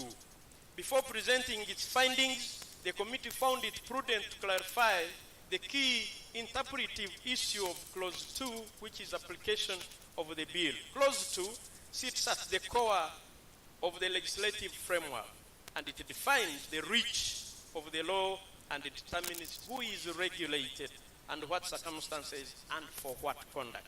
The committee reviewed the Honorable Attorney General's comments, noting that Clause 2 limits the bill to specific activities tied to foreign influence. According to the learned Attorney General interpretation, the bill does not apply to a person generally, to all persons generally, that it applies only to persons acting as agents of foreign actors, and that even then, only where such a person is engaged in specific conduct, including influencing government policy, political processes, or public decision-making for the interest of foreigners. The Attorney General clarified that Clause 2 is meant to limit the bill, not to expand it. He guided that it applies only to agents of foreign actors and only when they engage in specific influence-related activities, e.g., affecting government policies or public decision-making. In addition, the learned Attorney General noted that the bill is activity-based, not identity-based. So ordinary transactions like remittances, businesses, family support are excluded unless tied to regulated influence. On this reading, the bill presented a targeted regulatory instrument aimed at structured foreign influence operations rather than legitimate international engagement. However, the committee observed that this interpretation, while persuasive as a matter of policy intent, is not shared by the majority of stakeholders. There is a gap between the AG's intended narrow scope and how the bill is actually drafted. When Clause 2 is read together with broad definitions in Clause 1 and the expansive list of activities, including concepts such as influencing public opinion and activities that the minister may prescribe, stakeholders interpreted the bill as having a much wider practical effect. The East African Law Society, for example, in their submission, warned that the term agent of a foreigner in Clause 2 could apply to regular economic, professional, and family connections, such as employees of foreign businesses, traders, and those receiving support from relatives abroad. The Law Development Center noted that that Clause 2 does not distinguish harmful actions from lawful ones. So the people could be held liable simply because of their associations, not because they caused any actual harm. This divergence, Right Honorable Speaker and Honorable colleagues, reveals a fundamental issue. The intended limitations of Clause 2 are not sufficiently clear on the face of the law, creating uncertainty as to the boundary between harmful foreign influence and legitimate activity. While the Attorney General maintains that Clause 2 limits application to specific regulated activities, stakeholders consistently note that this limitation is not clearly reflected in drafting. Therefore, the committee found that the line between harmful foreign interference and legitimate activities is unclear. Clause 2 is meant as a safeguard, but not effectively to limit the bill. This gap policy and the law shapes all the committee's subsequent findings. 5.2, understanding sovereignty. We looked at what the 1995 Constitution says versus what the bill proposes. Sovereignty under the 1995 Constitution as amended. This committee discussed sovereignty referencing the Constitution of the Republic of Uganda, herein refers to as the Constitution. The committee found that the 95 Constitution determines the sovereignty, that sovereignty belongs to the people of Uganda and not government. Specifically, Article 1, which says that all power belongs to the people who shall exercise their sovereignty in accordance with the Constitution. Article 1.2 adds that without limiting the effect of Clause 1 of this article, all authority in the state emanates from the people of Uganda, and the people shall be governed through their will and consent. These provisions establish that the people are the original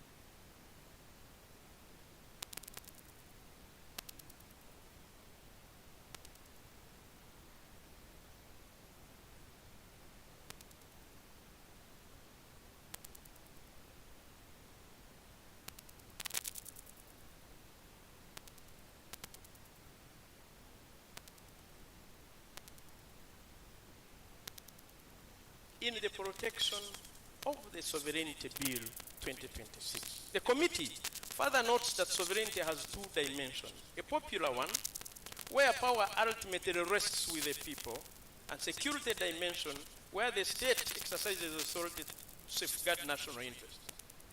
We looked at a leading jurist, Justice Oliver Wendell Holmes, Jr., 1841-1932, a renowned American jurist who served as a Supreme Court judge, who described sovereignty in similar terms. Justice Wendell Holmes perceives sovereignty as the ultimate practical power of the state to govern and maintain order grounded in the historic and social necessity for societal existence and survival. The state action is therefore legitimate only when it maintains grounded in popular sovereignty. Guided by this understanding, Honorable Speaker and Honorable colleagues, the committee observed that the bill introduces a strong emphasis on shielding Uganda from foreign influence and expands the state's regulatory powers over political and civic activity. Summarily, the bill aims to protect the sovereignty of the people, prevent foreign interference on governance, and the key features include restricting activities that promote foreign interests, which can be gotten from Clause 5, restricting non-state actors from performing government functions, which is Clause 6, criminalizing interference in elections and government operations, which is Clause 1 to 13, and regulating foreign funding and civil society activities, and restricting interference. Is it 1 or 11 to 13? 11, I beg your pardon. 11 to 13. Restricting interference of government policy. The committee, therefore, found that the Constitution grants ultimate authority to the people, with the government acting as a trustee. The Protection of Sovereignty Bill 2026 regards the state as primary guardian of sovereignty and adopts a cautious approach to foreign-linked actors. Whereas the Constitution vests sovereignty in the people of Uganda, the bill focuses on the protection of sovereignty through state action, reframing sovereignty in the security terms and promoting stricter regulation of foreign influence. We looked at broad definitions and the scope. The committee found that the bill definition of foreigner and the agent of a foreigner are overly broad and as defined in the bill, it wrongly includes Ugandans living abroad. It wrongly includes students. It wrongly includes researchers. It wrongly includes professionals working in international partners. It wrongly includes government ministries, departments and agencies exercising regulatory authority under any act of parliament, and organizations and companies that simply have foreign investors or cross-border businesses. Instead of targeting harmful foreign interference, the bill inadvertently ends up covering normal economic, academic, and community activities. This, Right Honorable Speaker and Honorable colleagues, blurs the line between harmful foreign interference and ordinary lawful activity, it making everyday economic, academic, and civic engagement legally risky. Clause 1 and 2 are specifically powerful in determining who is regulated and punished, and even raising constitutional questions about citizenship by classifying Ugandans abroad as foreigners. Stakeholders warned that this could criminalize normal cooperation, such as research, education, and diaspora support. In fact, the Law Development Center has termed it as regulatory contamination, where indirect foreign links extend liability across entire economic and social chains. The committee therefore recommends, 1, that to restore legal precision, to ensure proportionality, and to align the bill with constitutional principles and practical realities, the committee recommends the following. Amend the definition of a foreigner to limit it to non-citizens and foreign registered companies. Amend the definition of agent of a foreigner to only include people who formally and knowingly act on behalf of a foreigner to influence public policy, elections, or national security. Insert new definitions of words and phrases used in the bill to improve clarity. Insert an intent requirement, which the land colleagues call mens rea, so liability only arises with deliberate influence. 5. Insert a clause explicitly protecting legitimate economic, academic, humanitarian, developmental, and civic activities to prevent misinterpretation and ensure lawful activities are not captured by the bill. 5.4, creation of a parallel regulatory regime. The committee observed that the bill creates a new approval and monitoring system under the Ministry of Internal Affairs. However, many sectors in Uganda are already tightly supervised by strong regulators, these include Bank of Uganda, Financial Intelligence Authority, the Uganda Communications Commission, the Insurance Regulatory Authority, and university councils. Stakeholders argued that the bill repeats work already done by these regulators and may create conflicting rules instead of improving oversight. This duplication can lead to confusion about which rules apply, multiple reporting requirements, and uncertainty for businesses and institutions. For example, both telecommunications and banking sectors already operate under strict regulatory systems. Adding another regulator with similar powers could disrupt systems that are currently functioning well. The committee notes that these sectors are already governed by detailed laws and licensing framework. Stakeholders also warn that the bill could create a parallel system, quote unquote, run by a security-linked department that may not have technical expertise of existing regulators. Media organizations, too, pointed out that the issues such as foreign funding, transparency, external influence are already addressed under current laws, including anti-money laundering legislation and the NGO regulation. The private sector representatives highlight the economic impact of the bill, more uncertainty, more regulators to certify, and higher costs of doing business. Stakeholders caution that the bill risks creating duplication, institutional conflict, and opportunities for forum shopping. The committee recommends, therefore, that in light of these concerns, the committee recommends that all institutions and individuals already supervised by a regulator established under an Act of Parliament should be exempted from the bill. Concentration of executive power in the minister. The bill gives the minister responsible for internal affairs wide and layered powers. These include authority to 1. Define the key terms used in the law. 2. Approve or reject the foreign funding. 3. Register or cancel organizations and determine how the law will operate through regulations.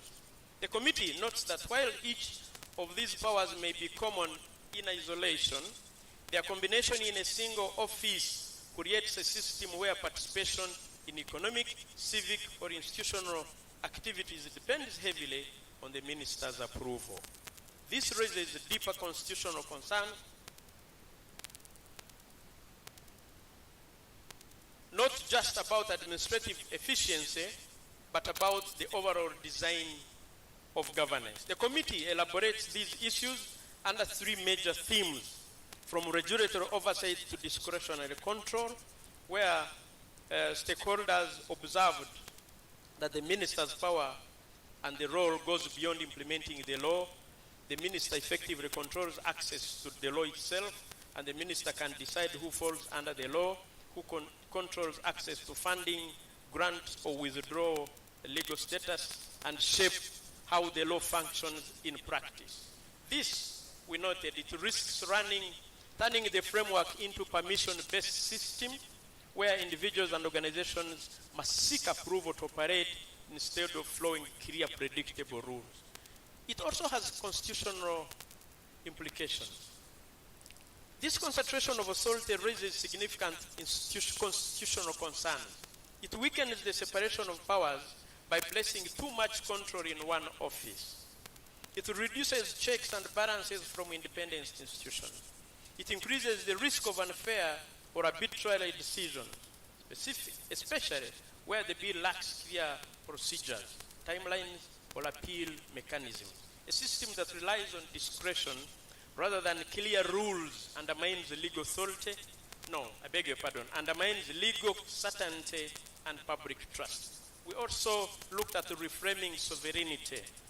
The committee notes that many legal and governance submissions view this more than an administrative matter. They see it as a shift in how sovereignty is exercised. Instead of power flowing through established institutions and the people, it risks being concentrated in one single office. From human rights perspective, any limitation on rights must meet 3 tests. 1, legality, necessity, proportionality. The bill does not clearly demonstrate how these standards are satisfied. We therefore recommend, the committee recommends that to preserve the bill's objective,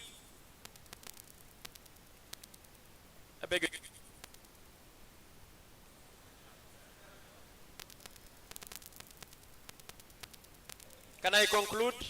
Thank you. Let me read. Thank you, Right Honorable Speaker. How many minutes do you want to conclude? I need 5 minutes and I conclude. 5 minutes. I'll add the other side also 5. Okay. The committee recommendations. To preserve the bill's objective while restoring institutional balance and constitutional compliance, the committee recommends the following amendments. 1. Limit the application of the bill to honorary agents of a foreigner. Exclude the application of the bill to Ugandan citizens residing outside Uganda. Remove the power of the minister to declare any person a foreigner. Remove the restriction on recruitment and employment of a person who are abroad from disruptive activities. Provide for the elements of an offense. Avoid unnecessary bureaucracy in the implementation of the policy. Replace ministerial approvals with the declaration of funds to the relevant regulator. We looked at disruption of financial and economic systems. We also have recommendations. On that one, to safeguard national interests without disrupting financial systems, the committee recommends shifting from broad approval-based controls to a targeted risk-based approach by 1, protect everyday financial flows by exempting personal remittances, routine banking transactions, and legitimate business financing. Replace blanket approvals with disclosure requirements, reserving prior approval only for high-risk activities such as funding linked to political influence. Adopting a flexible risk-based declaration system developed with financial regulators and aligned with existing anti-money laundering frameworks. We looked at the vagueness and criminalization of risks. Right Honorable Speaker, we recommend that we align the bill with constitutional requirements of legality and certainty. The committee recommends the following amendments under vagueness and criminalization risks. The committee recommends clearly define all criminal offenses, specifying prohibited conduct and the required intent and the harm addressed. Reduce the penalty of 20 years to 10 years and a fine in the case of legal entity for 200,000 currency points to 1,000 currency points. Limit offenses to conduct that poses a real and a demonstrable threat to national interests, avoiding broad terms that may capture lawful activities. Include measurable thresholds or criteria such as scale or impact to guide enforcement and reduce subjective judgment. Insert a saving clause to protect legitimate activities such as business operations, research, journalism, advocacy, and civic engagement. Introduce procedural safeguards, including enforcement guidelines, written reasons for decisions, and access administrative or judicial review. We looked at the impact on academia, health, and innovation systems. And we recommend that the academic institutions, research bodies, health and medical facilities legally operating in Uganda be exempted from the bill. We examined the certificate of financial implications because this is a requirement of Public Finance Management Act. We looked at the cost. Right Honorable Speaker, we interrogated it. Actually, the details are there. We concluded that, therefore, since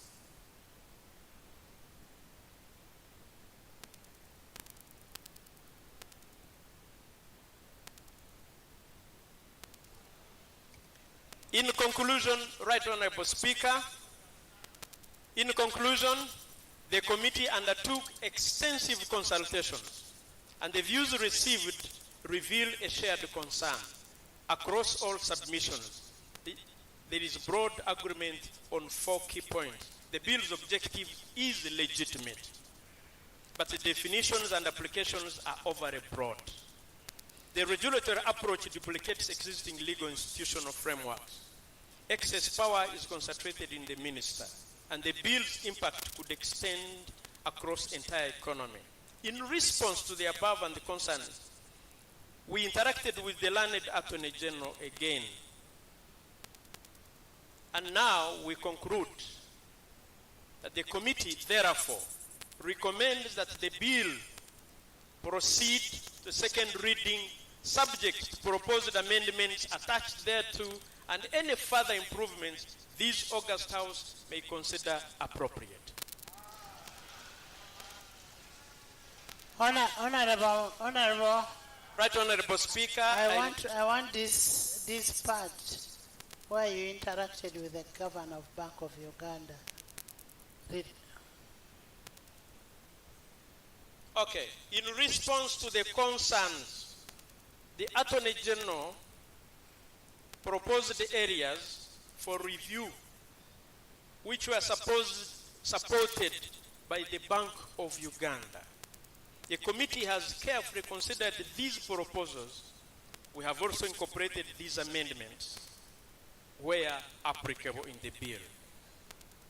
I want to report that yes, we interacted with the Governor Bank of Uganda actually twice.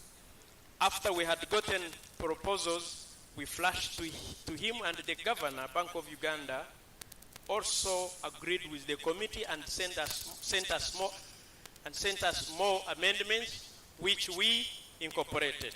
Thank you. I need to report. Thank you. I need to report, however, that this majority report that was signed by more than 3/4 membership also has minority reports. In fact, because it's my duty as the reader of the majority report to report the House that we have 5 minority reports. 5 minority reports. Are there 5? I beg to report, Thank you. Honorable Speaker. Thank you. Can I have now the minority report? Thank you. Thank you. Thank you. I can address you on that. When a member of a committee dissents singularly, the weight of the report demands that we be accorded the same time frame, Madam Speaker. Which rule is that? Which rule is that? Under Rule 215, Sub-Rule 3, it says that a member dissenting or members.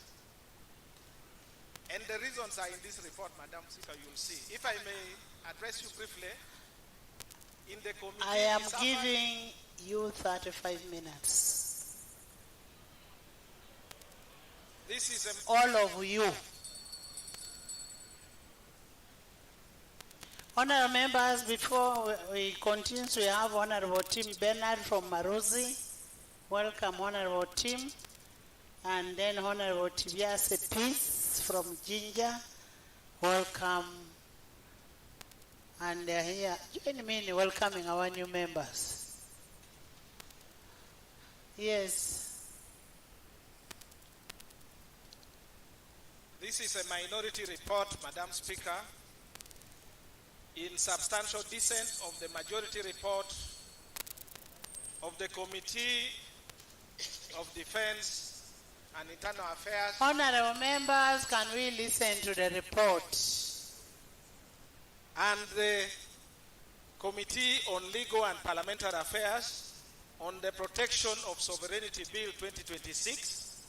This minority report is brought under Rule 215 of our Rules of Procedure of Parliament.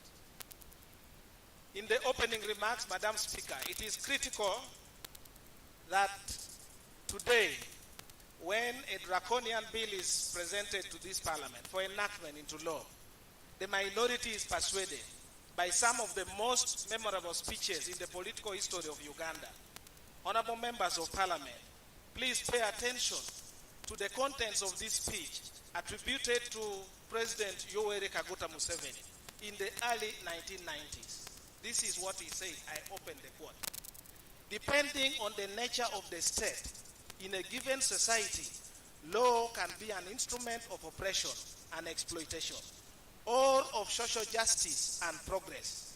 Law is not synonymous with justice. It is not always synonymous with justice. It can be, but it may not be. What is legal is not necessarily what is just. Law can be used by the strong against the weak, by the rich against the poor, by the minority against the majority. Historically, law has been used by the oppressor against the oppressed. During the slave trade period, enslaved people were owned and disposed of like chattels, and it was perfectly legal to own a slave.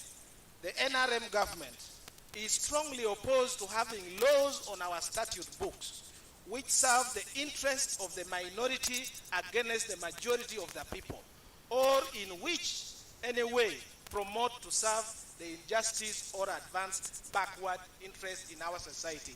We close the quote. The minority shall, where necessary, refer to the speech above for the purpose of reminding ourselves as legislators and fellow Ugandans. And 4,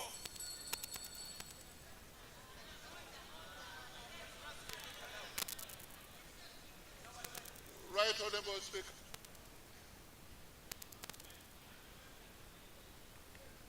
But we want to benefit from the citation.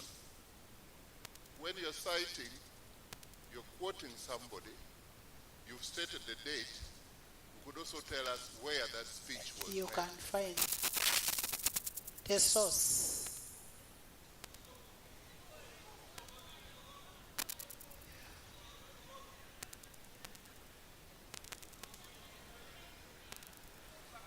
Right Honorable Speaker, I am well conversant with the rules of procedure of this House. That's why I've confined myself to this report. I will be available to clarify if necessary. Members can listen, I will respond to you. Thank you.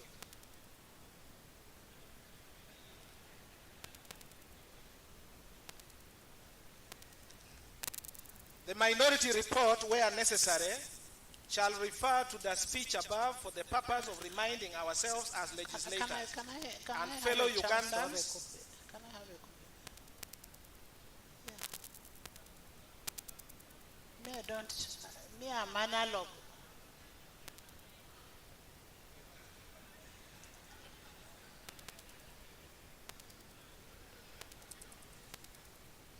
And fellow Ugandans, for we have come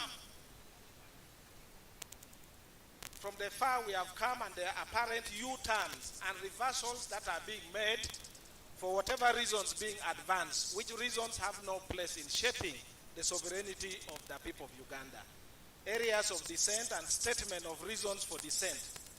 Area 3.1, violations of the rules of procedure of Parliament. Madam Speaker, during the consideration of the Protection of Sovereignty Bill 2026, the co-chairpersons violated several provisions of the rules of procedure of Parliament of Uganda. Rule 135 of the rules of procedure is instructive on reference of a bill to the committee as follows.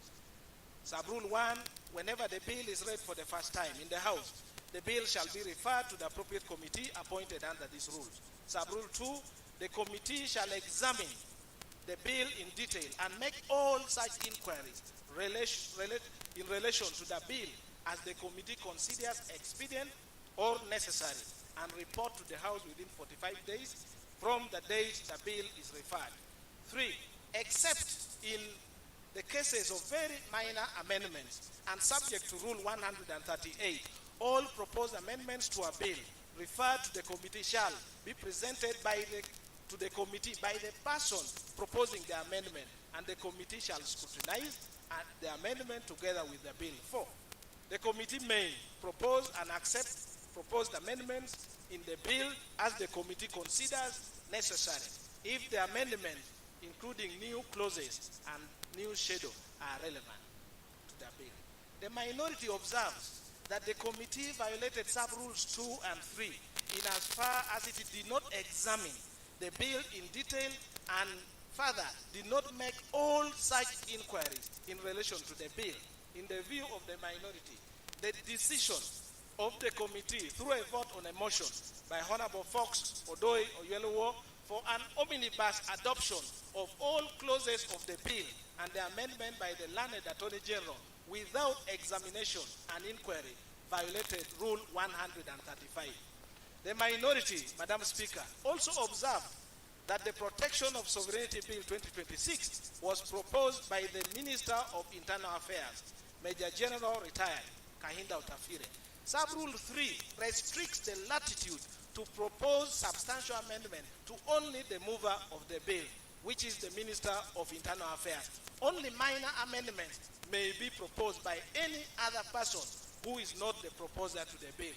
With all due respect, the learned Attorney General proposed 18 amendments, all quite substantial in nature, which amendments the majority unilaterally adopted and relied on to pass the bill in the committee.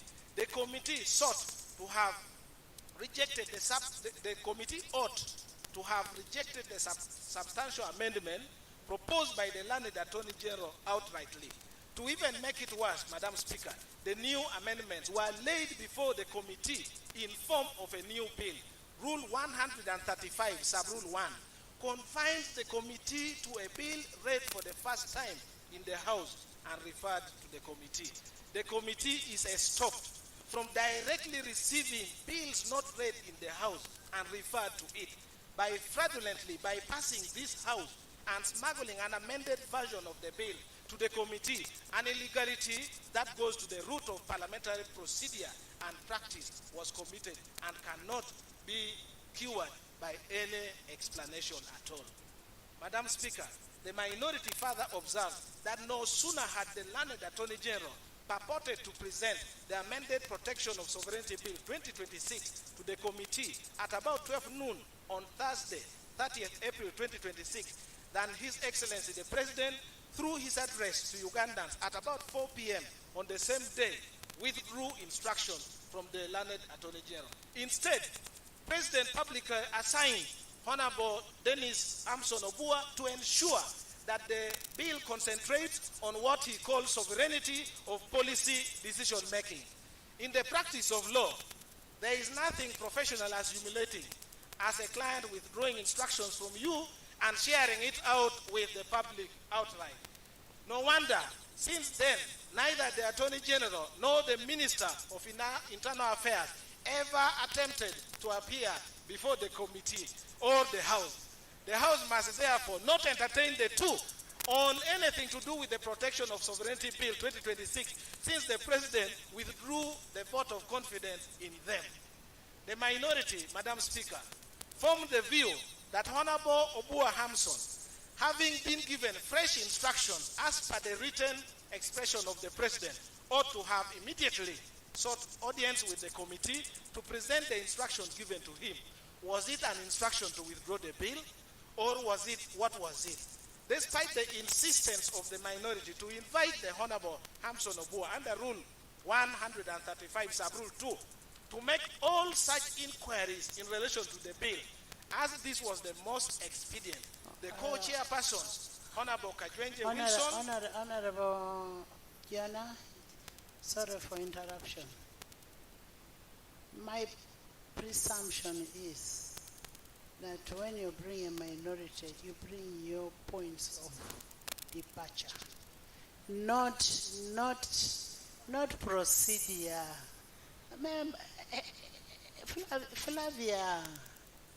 Flavia, points of departure, not a debate on the procedural ways.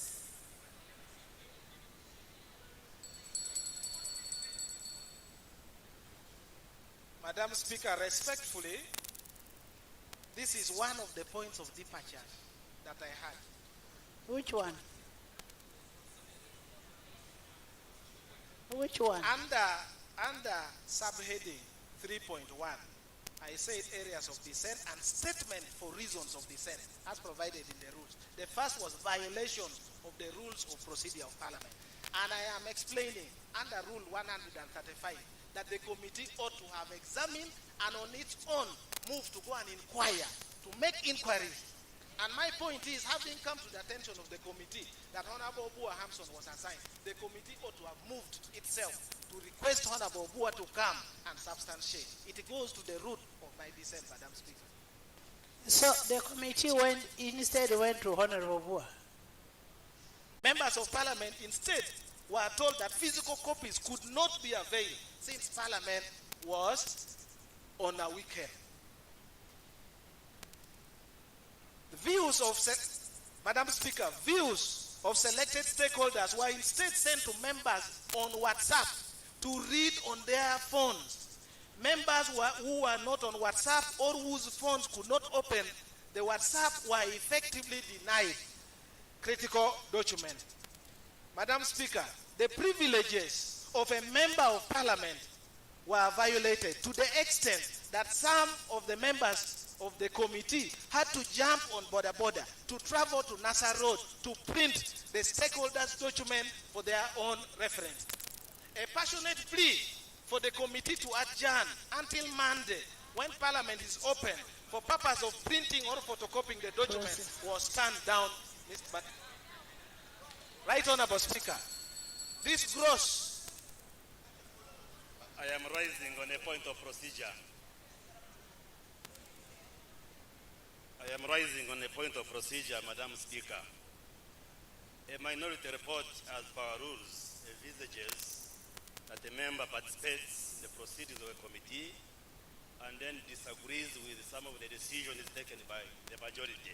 You read. But not to come here and tell us stories how the committee. So, no. Read the rules. This parliament, while debating reports, is not for storytelling how members were seated, how they were reading, going on border. What we expect, Madam Speaker, from the majority report is where the member disagrees with the decisions of the majority report, not to waste time of parliament talking as if he's just reading a story. So is the honorable friend of mine proceeding correctly by wasting our time as parliament instead of being straight. Honorable Dur, Jonah, I am actually enjoying your story. You continue with the story. Please. Let's continue. Let's listen to the story. Thank you.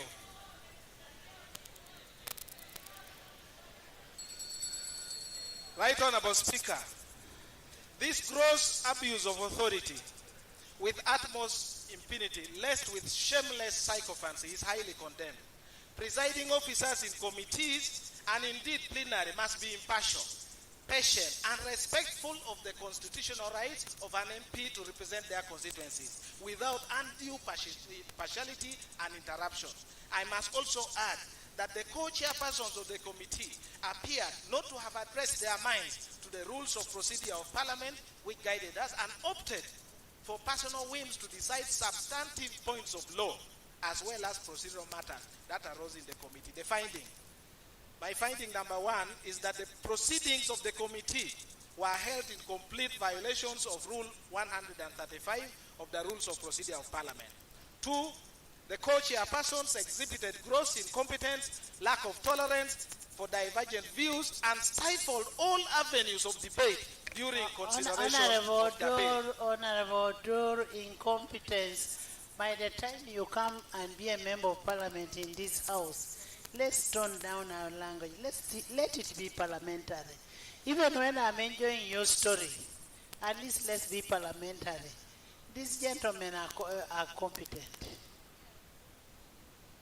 Speaker, I don't want to go into the debate, but I could have addressed you on the around competencies. But let me continue. Recommendation. And it's in writing here. And I'll remove it on issues of competence. You are such a powerful person, please, Madam. Yes. I respect. Please proceed. Yes, please, you go ahead. The minority recommends to Parliament to reject the majority committee report and instead refer the bill to the executive or in the alternative, but without prejudice, be pleased to appoint another committee to examine the bill in detail and make such inquiries in relation to the bill in full confidence. Dissent number 2, defective certificate of financial implication. The minority observed that the certificate of financial implications issued by the Ministry of Finance, Planning and Economic Development does not comply with Section 76 of the PFMA, and Rule 124 of the Rules of Procedure of Parliament. Section 76 of the PFMA and Rule 124 are at par on the certificate of financial implication of a bill as follows. 1.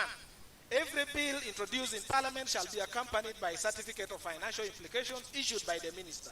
The certificate of financial implication issued under Sub-Rule 10 Sub-Rule 1 shall indicate the estimates of revenue and expenditure over a period not less than 2 years after coming into effect of the bill when passed. In addition to the requirements under Sub-Rule Subsection 2, the certificate of financial implication shall indicate the impact of the bill on the economy. Notwithstanding subsections 1, 2, and 3, a certificate of financial implication shall be deemed to have been issued after 60 days. The minority examined the certificate of financial implication issued on 15 April 2026 by the Ministry of Finance, Planning and Economic Development, signed by Amos Lugolobi, MP, Minister of State for Finance, Planning and Economic Development.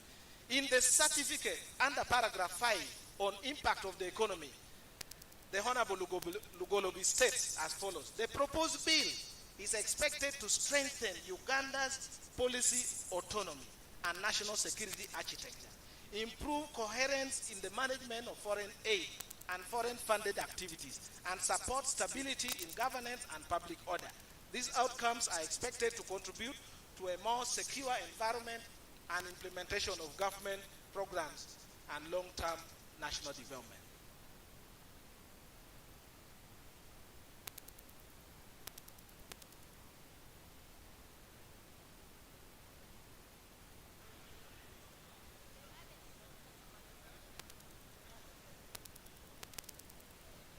The minority draws the attention of honorable members to the sad realities that has befallen this country, that the entire ministry responsible for finance, planning and economic development does not know what constitutes an economy of a country called Uganda, and therefore are unable to articulate the impact of the bill to the economy of Uganda. The minority observes that instead of assessing the impact of the bill against well-known parameters such as GDP, sovereign debt, debt to GDP ratio, balance of payments, central bank reserves, interest rates, inflation, exchange rates, rate of growth, etc. Alien parameters form the basis of the assessment. The observation by the majority report that the certificate of financial implication met the statutory standard. Honourable members. Let me just put on record. Yes. This minority, which I wrote, is actually. Let's capture all what has been in all the minorities. This is what exactly so how happened much? in the committee. Let me that give we you are 2 not minutes. Let's give you 2 minutes. This report I have is 40 pages. Let me give you 3 minutes to summarize. And in the committee, the same treatment, Madam Speaker, who are not heard. That's why I'm bringing this issue. I'm appealing to the House. I have actually given you the same amount of time, 2 minutes. You conclude.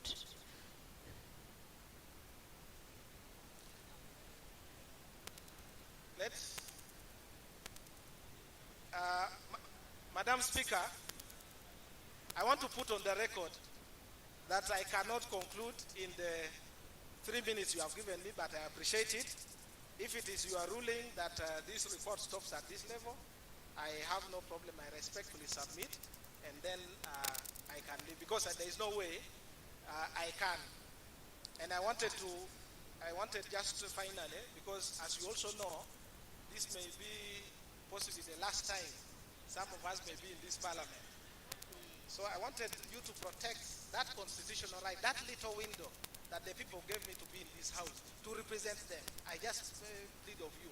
I may not come back, ever. But that constitutional right for me to present, I wanted to ask that you give me. Jonah, because you've actually spent the 35 minutes. Now, Jonah, I have always told you you're one of the people I will miss in this house. I have given you additional 5 minutes. and all the other minority reports, we will capture what is in your minority report because the time has been taken.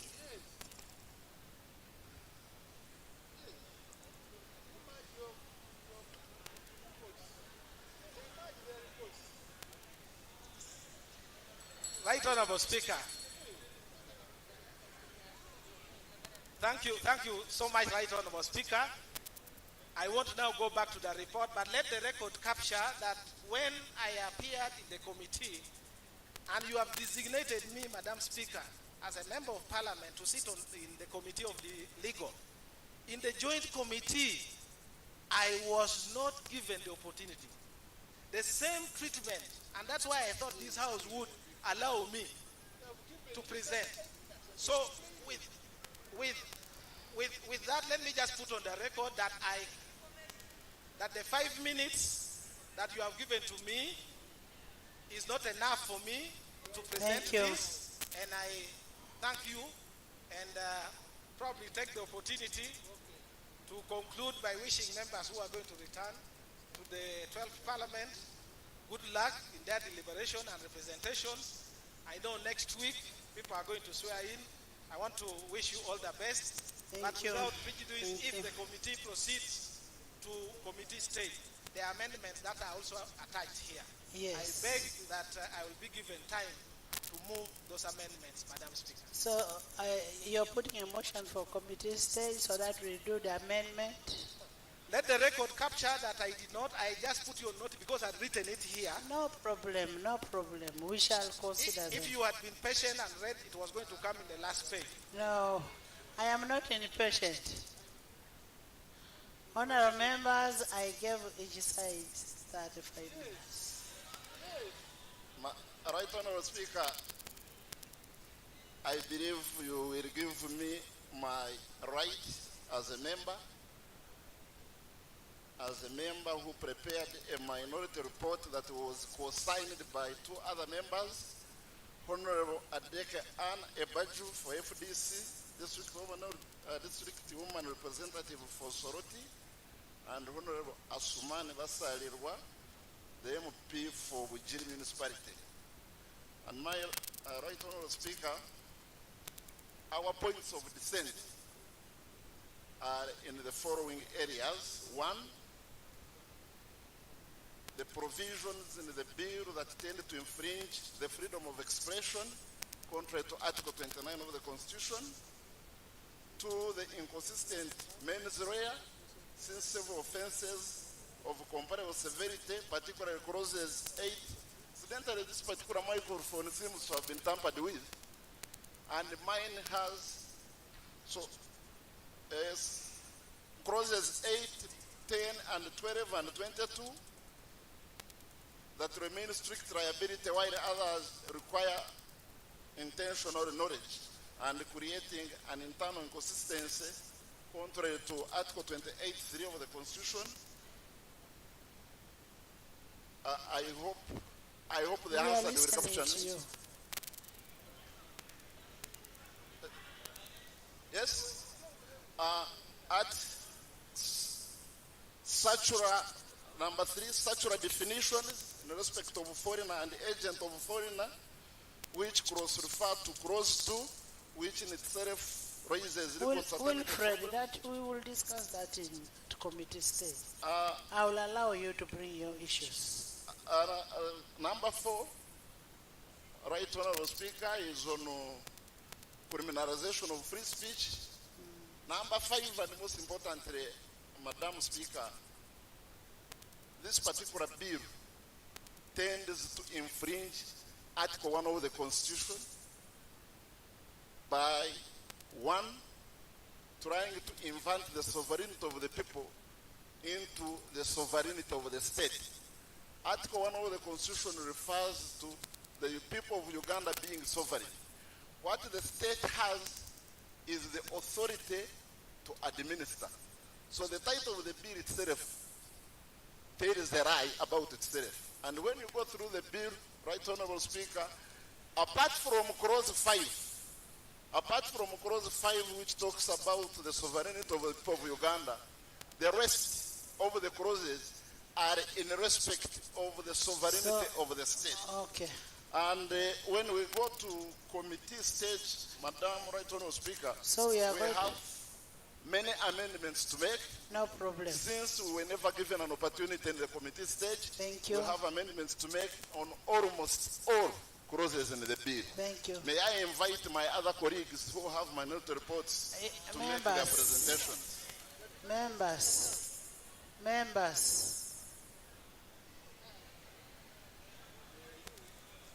Thank you. Madam Speaker, I have something to tell you. Madam Speaker, in my capacity as the Shadow Minister for Internal Affairs, I went to the committee with a request to make a presentation. Madam Speaker, I happened to arrive before the Attorney General. The chairman of the day, Honorable Baka, requested me to wait for the Attorney General to present so that I could also be given time. After the Attorney General had made his presentation of amendments, Honorable Baka ruled that I will make my presentation while at Munyonyo. When we reached Munyonyo, Madam Speaker, Honorable Kajenje ruled that my request had been overtaken by events. Madam Speaker, I chose to write a minority report because the issues I was going to raise had not been raised by anybody else. So I wrote a minority report, Madam Speaker. Madam Speaker, you are now ruling that there is no time. Madam Speaker, as a member of the committee, I'm not supposed to debate. Madam Speaker, there was a memorandum that came from Buganda Kingdom. Madam Speaker, when we reached Monyonyo, the memorandum went missing.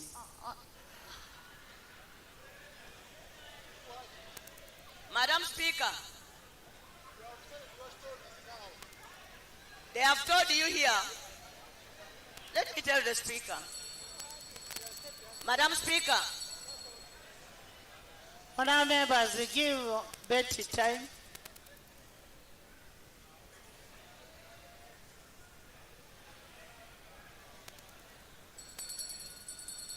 Some order. Madam Speaker, I've heard the chairman telling you that when we were at Munyonyo, we heard from the Governor Bank of Uganda. And you know, Madam Speaker, I was so surprised because while the rest of us were in Munyonyo, we were never informed that even the Governor of Bank of Uganda had gotten back to us.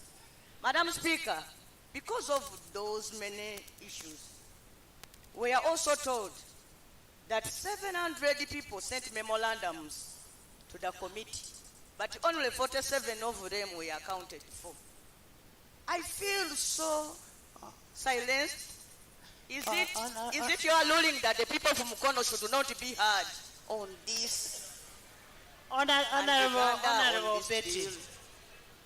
Honorable Betty, my sister. The people of Mukono have been heard. You've spoken for over 5 minutes. You've raised your issues, and we are going to address all of those issues. Honorable members, we have all these supplementaries, and not supplementary, but minorities. We are going to go committee by committee. And all of you are saying you have issues on each clause. Why don't we look at clause by clause? Honorable Odur has raised pertinent issues. Let's look at. Madam Speaker, let the Yes, record be clear. Honorable. You denied me opportunity to present. Don't use my name. Don't. Honorable. No, don't. Honorable Dul, you took all the 35 minutes. Honorable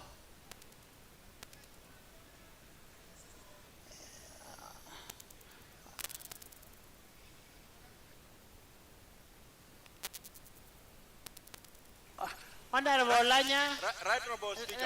Honorable Olanya, let me give you 5 minutes.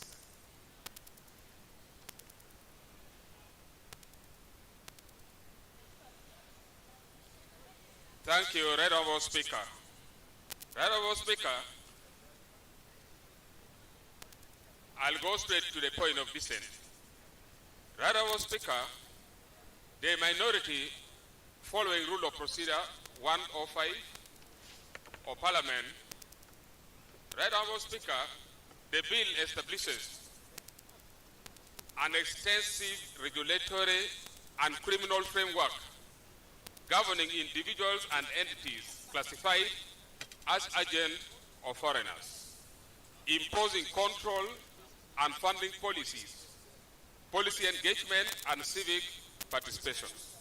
The minority observes the several provisions, raised several concerns, including the vagueness and inconsistency of definitions, an extreme and disproportionate penalty regime, infringement on freedom of expression and civic space, duplication of existing legal framework, and the absence of commencement and the transitional provisions and duplications of the existing legal framework. Right, Honorable Speaker, when the committee engaged with many entities, you recall we engaged with about 53 entities. Out of the 53 entities, 52 were in support of this bill. 51, including Bank of Uganda, religious leaders, among others, were telling Ugandans that this bill, when passed, it will create economic instability in Uganda. That was the word from the governor of Bank of Uganda. Right, Honorable Speaker, this bill, it creates extreme and disproportionate penalty regime. The bill establishes a uniform and severe penalty structures, imposing custodial sentences of up to 20 years in prison across a wide range of offenses. Notably, the same maximum penalty applies to promotion of interest of foreigner. If you look at clause 5. Right, Honorable Speaker, participation in activities deemed to promote foreign policy. That is in clause 10. Publication of information characterized Gilbert, as we have economic now substance. we have gone to closes. Thank you, Right Honorable Speaker. Right Honorable Speaker, because of time, let me go straight to the recommendation.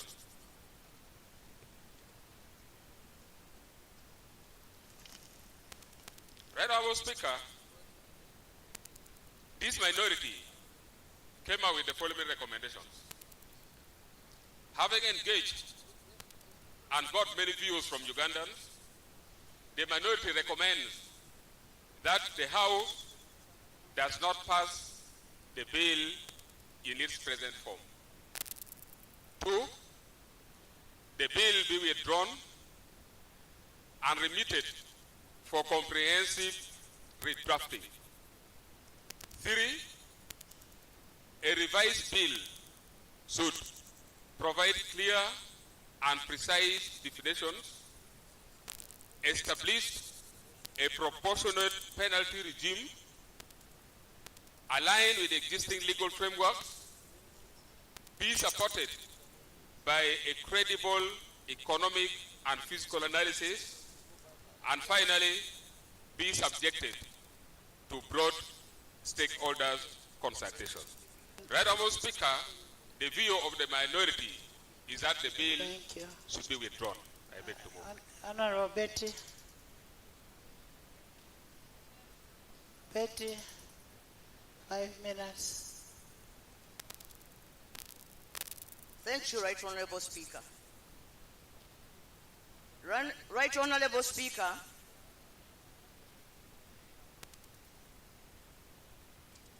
The points of my dissent are as follows. 1. Right Honorable Speaker, Switch on.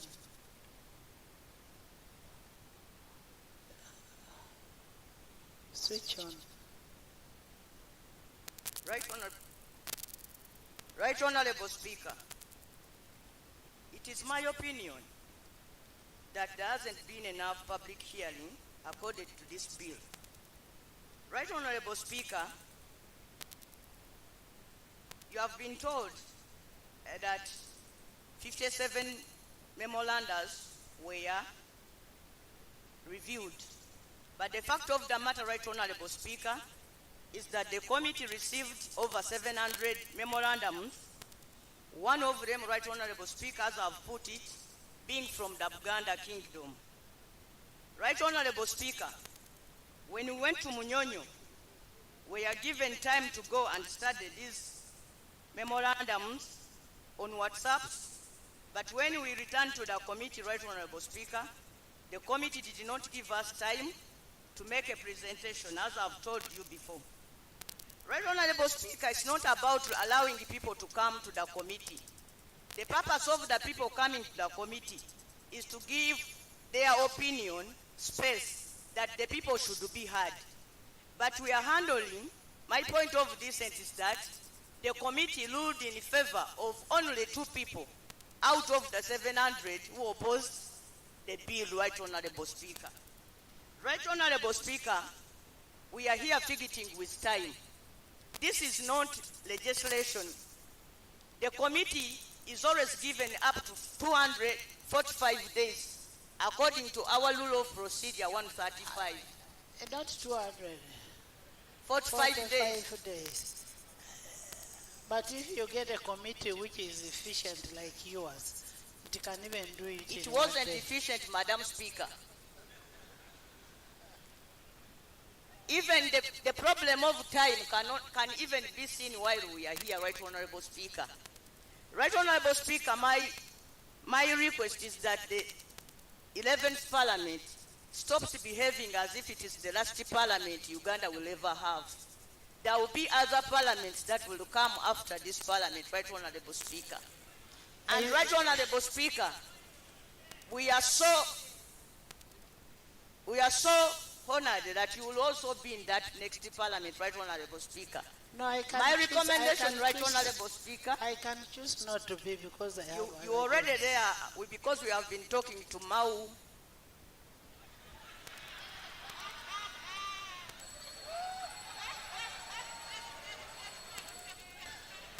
How has Mao come here?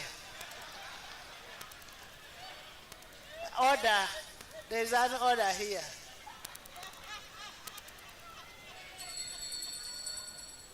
There is an order.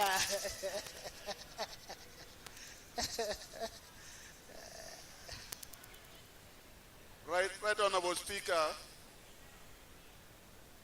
Right Honorable Speaker, we are discussing a very important bill. And I'm wondering how Honorable Member is talking about their discussion out of this House. Is it in order to bring the name of somebody on sovereignty bill that we are discussing? Is it really in order?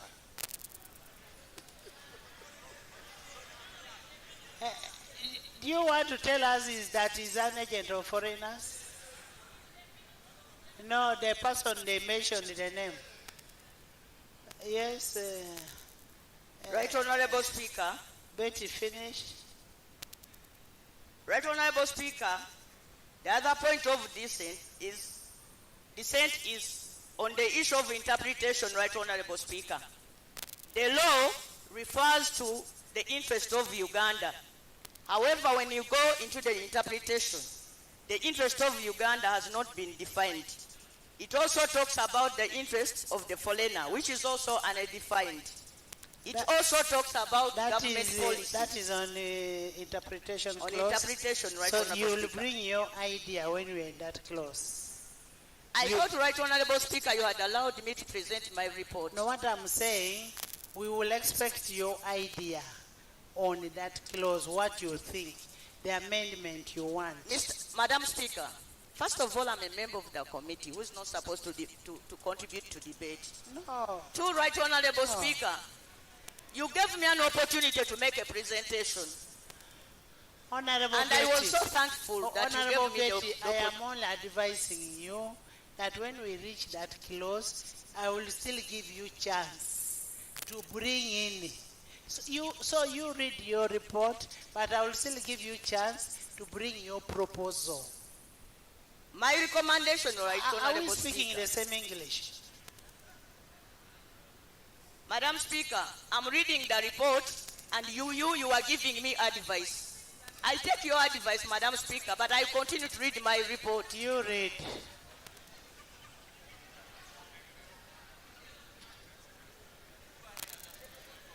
Yes.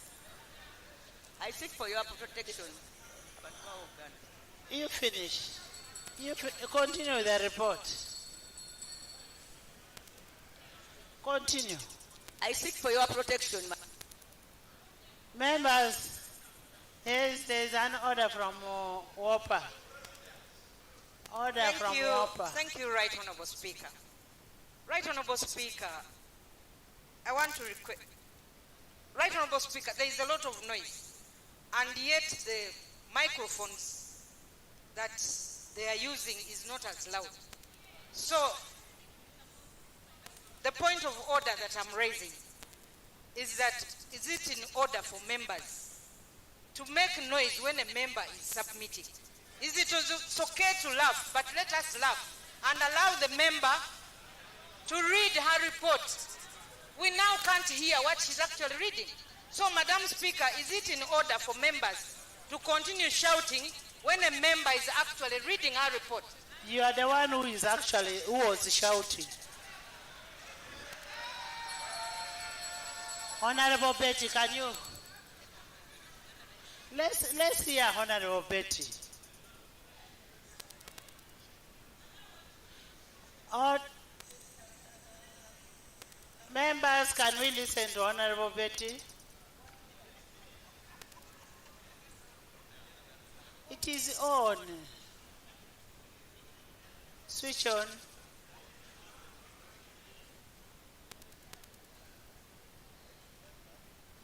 Thank you, Right Honorable Speaker. I don't know why this particular microphone is low.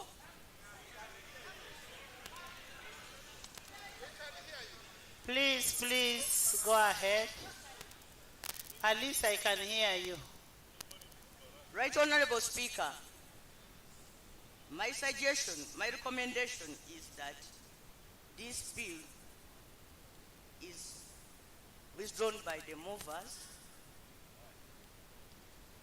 to give Ugandans time to make meaningful contribution to the debate and to accord Parliament enough time to handle a bill of this nature. Right Honorable Speaker, the Commonwealth practice is that parliaments which are about to retire don't handle controversial business. It's a practice, Right Honorable Speaker, and we are part of the Commonwealth, Right Honorable Speaker. The fact of the matter, Right Honorable Speaker, why that is required. Which page are you in? I'm reading page 3, Madam Speaker. I'm not, and I'm following your report. Madam Speaker, I move that this House finds that this bill violates the Constitution, rules of procedure, and the Parliamentary Convention, and that this House declares that the denial of the main report offends Rule 245 and 215. 214 and 215. 214 and 215. That it also declares that clause 2, 3, 5, 8, 11, 12, 24, 25, 30 are void for vagueness and unlawful delegation of powers. That this Parliament rejects the joint committee report by the majority. I therefore also recommend that the movers of the bill withdraw the bill under Rule 141, defer the subject to the 12th Parliament with proper consultation, direct that any future bill must affirm the sovereignty in the people under Article 1, defining all key terms. First of all, Rule 141 is on procedure of selection. 141. Rule 140, Sub-Rule 1. Sub-Rule 1, that directs that any future bill must affirm that the sovereignty belongs to the people under Article 1 and that key terms in the bill are properly defined, that is, the interests of government, the government policy, what constitutes the actions that make one an agent of a foreigner, and that the minister is not given powers to alter the offences under the bill as it is in the bill, the law as it is in the bill. Madam Speaker, in conclusion, it is my prayer that the protection of the Sovereignty Bill 2026 fails the test of the constitutionality, legality, and procedure. The 11th Parliamentary Final Act should be to affirm the supremacy of the Constitution, not to legislate excessively. I so pray. Thank you, thank you. Yes, there is procedure matter from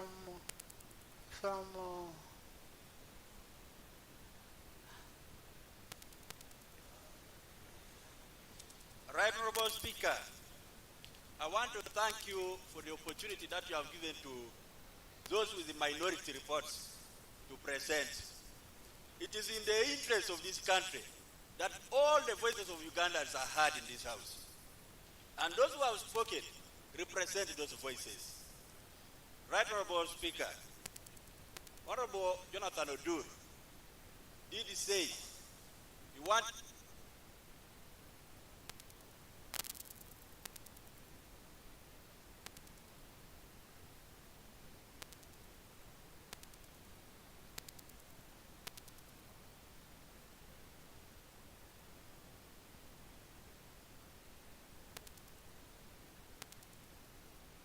make a presentation in the Munyonyo, but he didn't have enough time.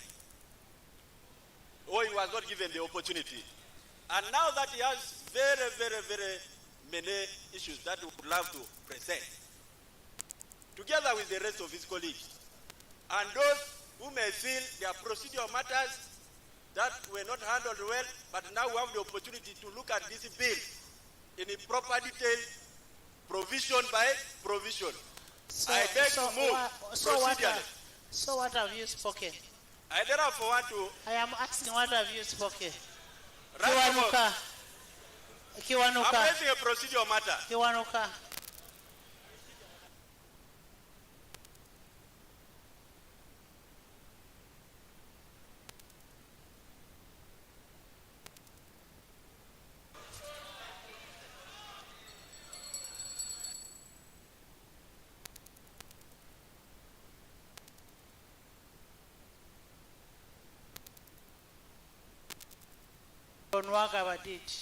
Thank you, Right Honorable Speaker.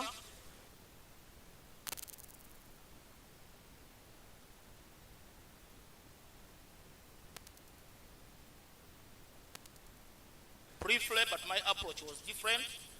The point to which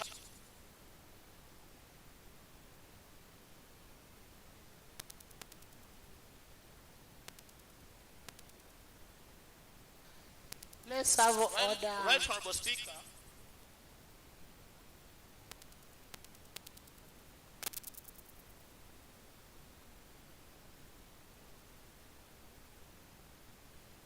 Notwithstanding the matter in which those amendments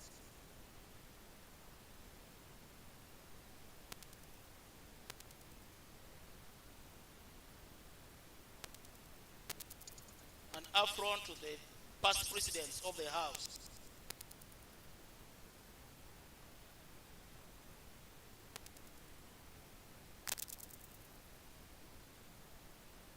of the bill propose additional amendments?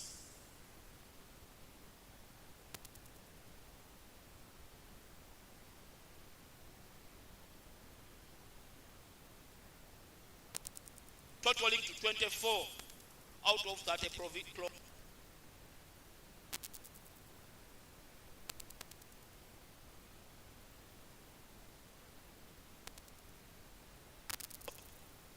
that are being proposed to this.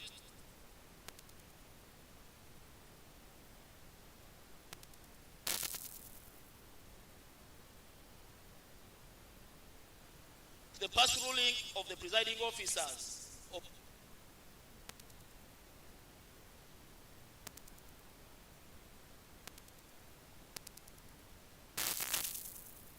the Public Service Pension Fund Bill,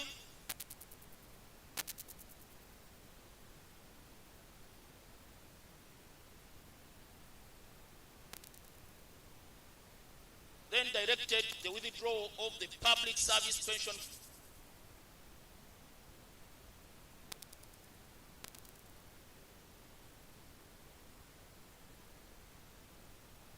added various precedents, including the hazard of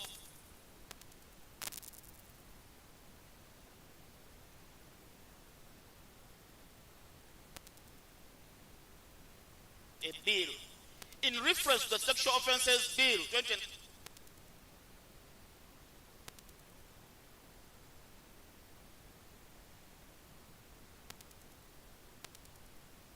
Minister to withdraw the bill and incorporate the proposals in the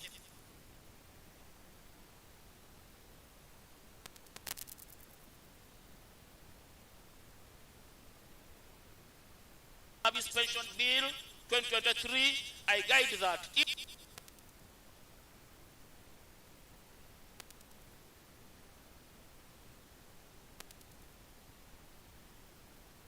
the bill incorporate the proposed amendments and have the bill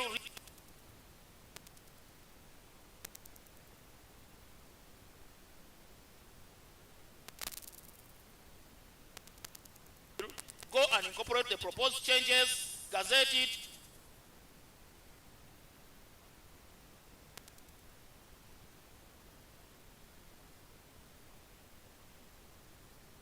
very critical amendments made in regard to this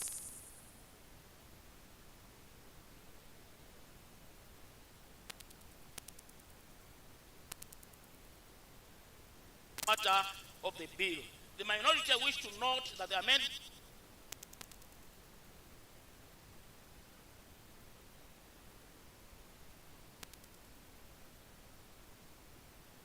agreeable, amend the bill and reintroduce it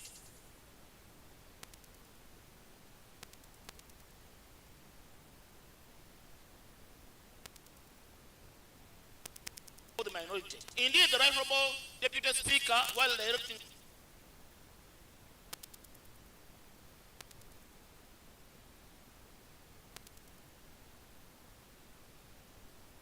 issues in the minority report and those in the majority report,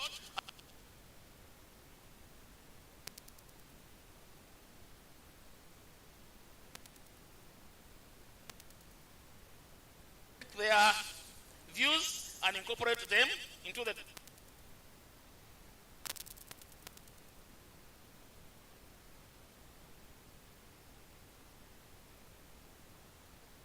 virtue of Rule 8.2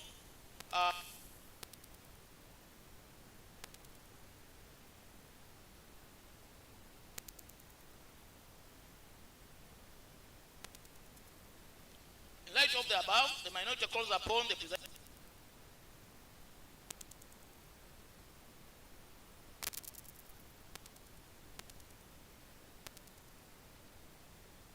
the Speaker's ruling form part of the rules of procedure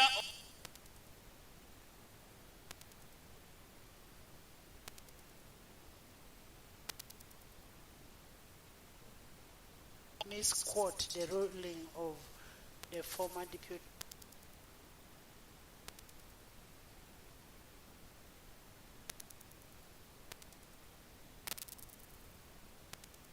in the bill in detail and make all such inquiries.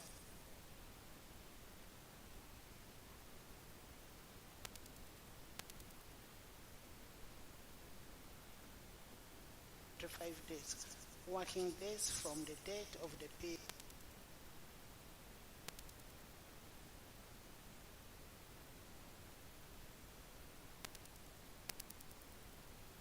An alteration on the object of the bill and a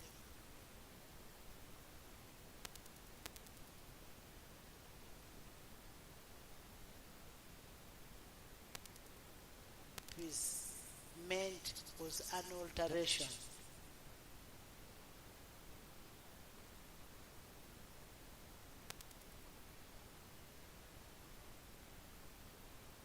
Invite honorable colleagues to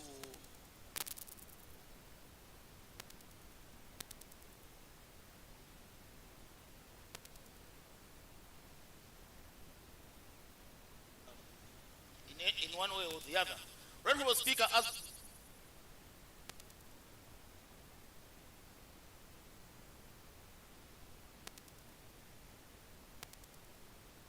the President of the Republic of Uganda, in the letter he wrote,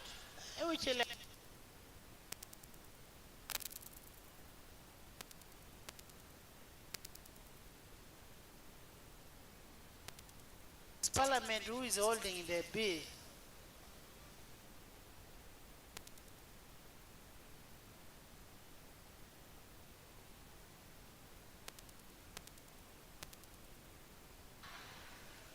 the minority, Honorable Speaker, as I'm concluding,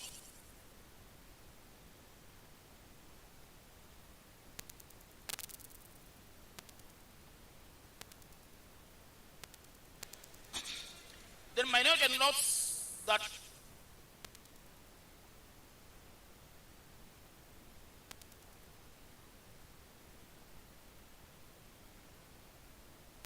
being Asimwe John, the resident of Port Poto,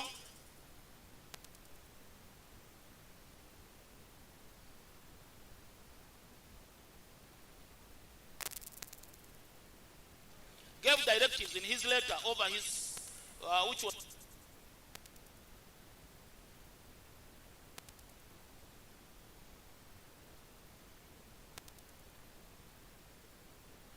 a statement. I call upon this House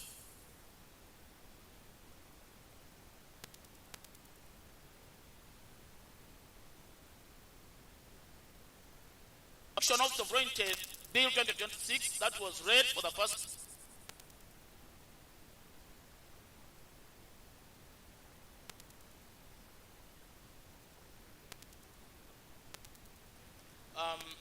others which have been left behind. The report is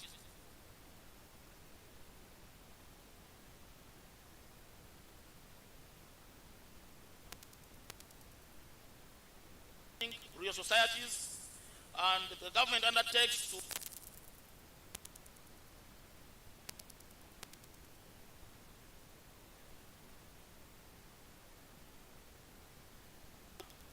the rules of procedure be amended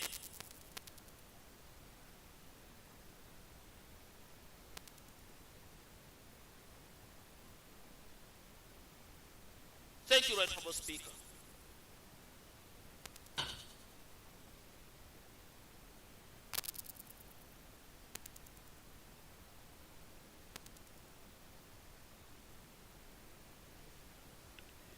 Thank you, Right Honorable Speaker.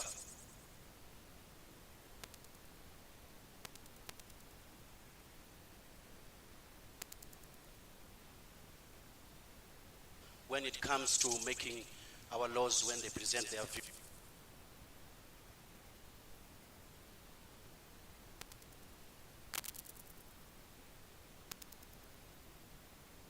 Of Buganda Kingdom. I have not opened the debate yet.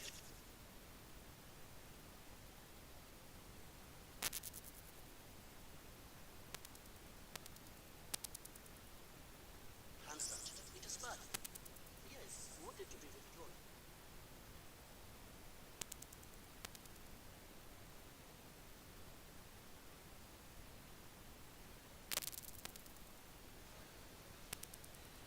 Honorable Daddy, you have only.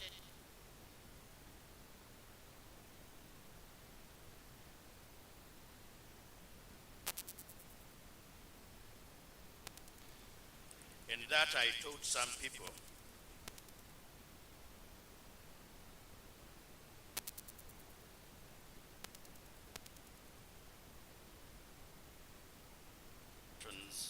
because you are the speaker, but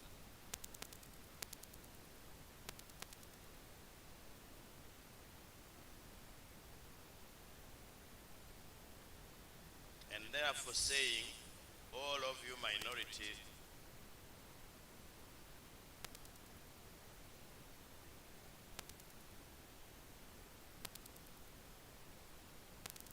even where you, Right Honorable Speaker,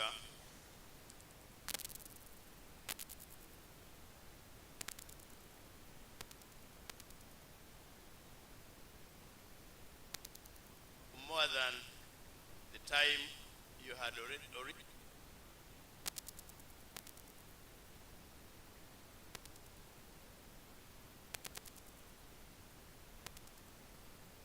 by age, among other things. I am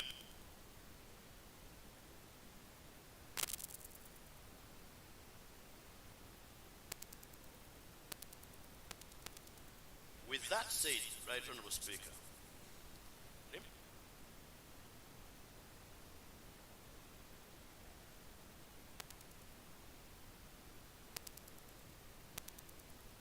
to avoid repetitions.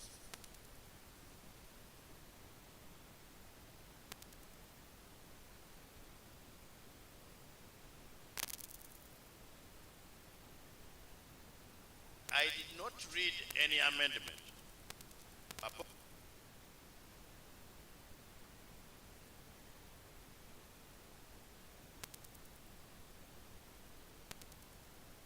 You know, he skillfully wrote in small words.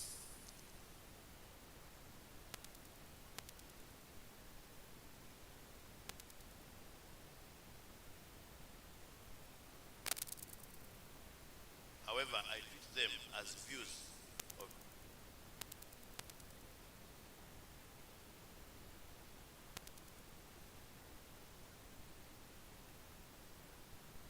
the reasons for my dissent. Insufficient consult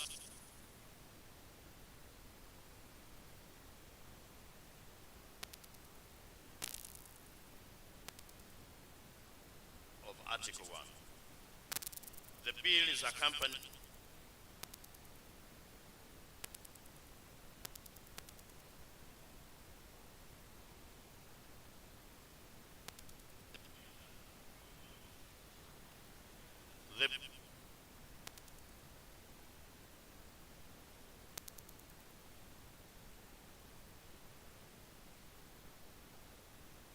any mischief.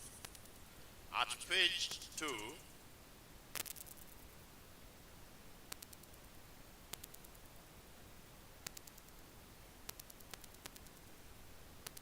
go to read, but with emphasis on Article 1.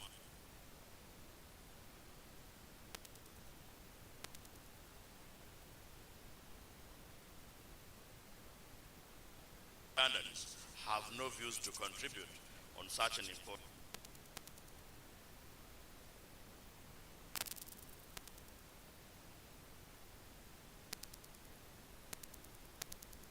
see clause 7.4 of the bill.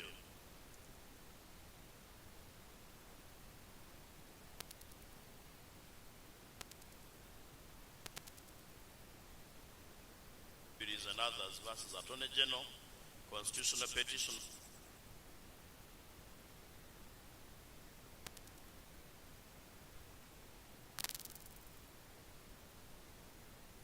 Goes to the root of our constitutional governance.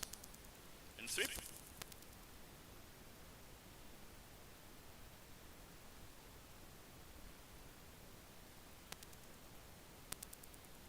the elaborated submissions of my colleagues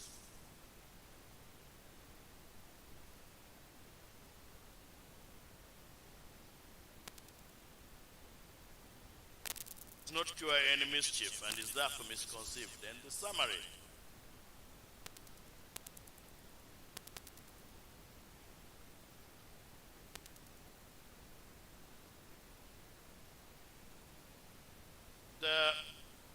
It is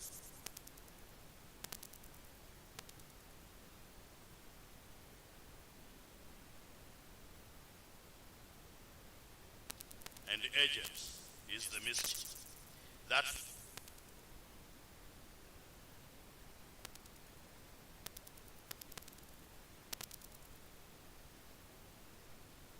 this has given external donors, I understand,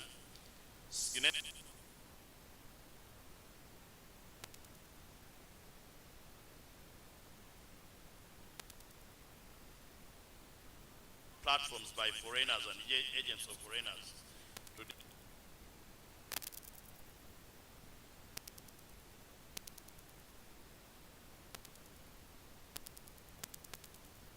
that the bill is misconceived since it is based on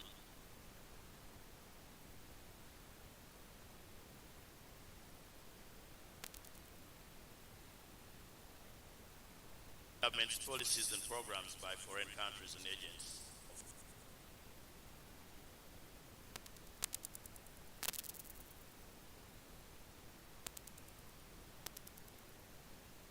Use of online platforms. I note that one,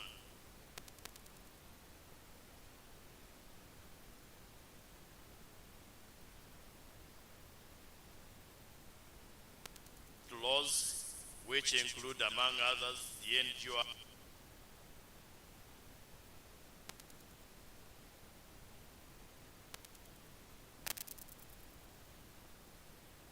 addition. I note that the bill further is misconceived.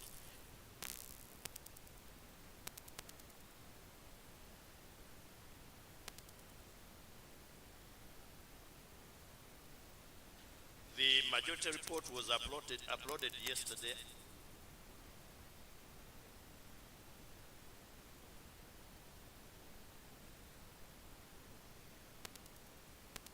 It's a regulatory arbitrage by extending the bill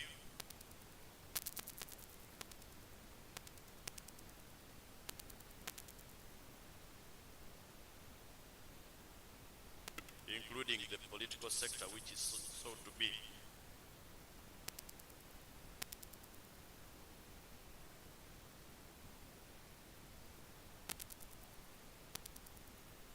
Colleagues, although the bill seeks to safeguard the sovereignty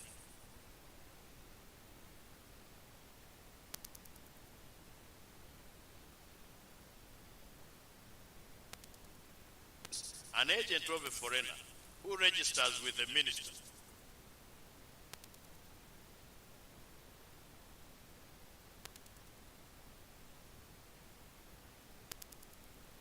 the clause 7 can implement government policies under clause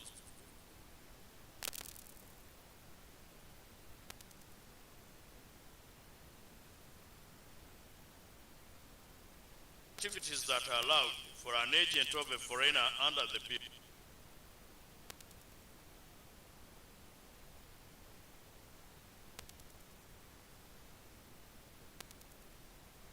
What is offensive to the Constitution becomes lawful since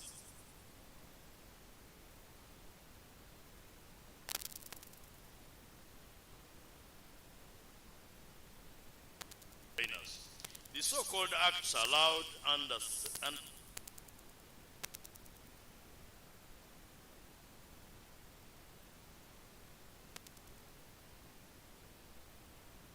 the minority note, therefore, that the bill had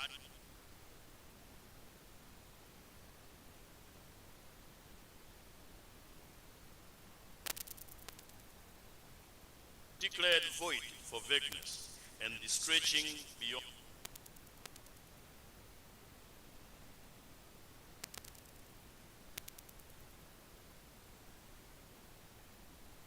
Article 1. I also find that it offends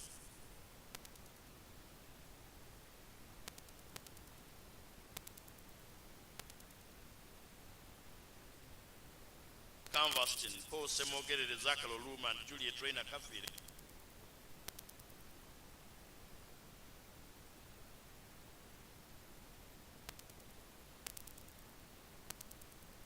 Constitutional, since it had the effect of amending Article 20.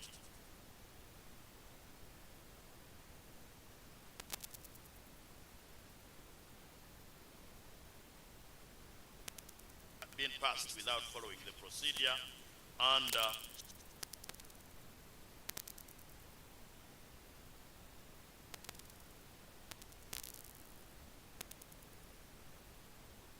and 3 of Article 97 within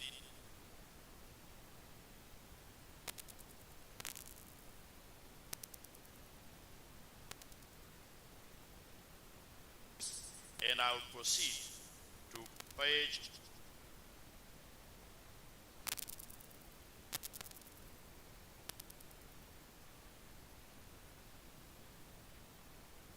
number 1, unconstitutional deprivation.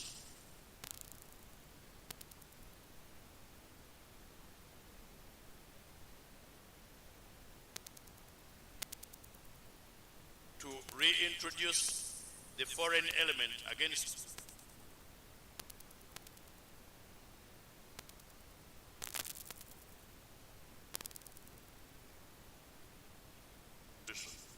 freedom of expression under attack.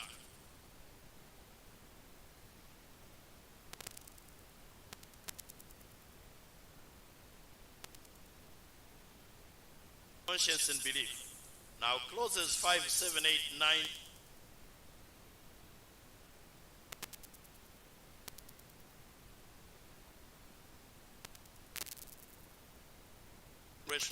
in association and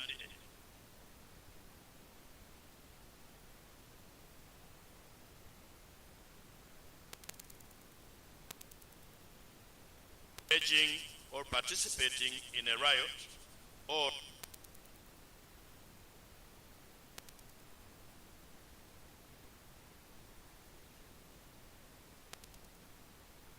system. Clause 13. These restrictions are neither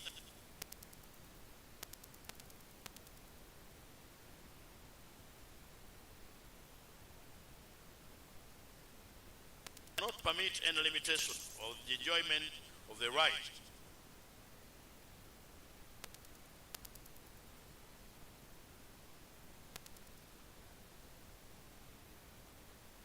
freedom of association and assembly threatened.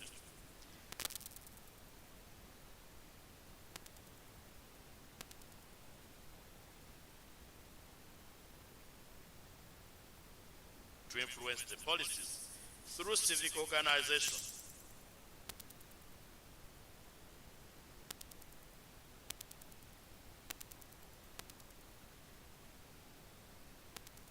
And in some places, extinguish that right.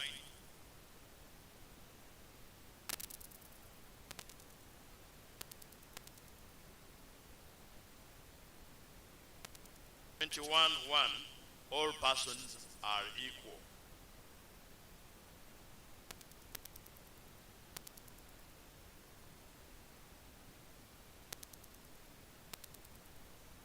I accede to that. Then the foreigners in their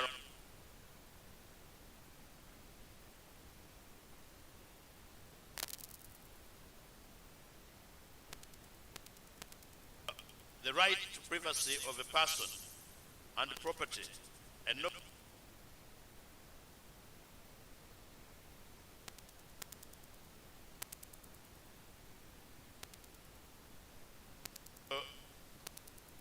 to inspect the premises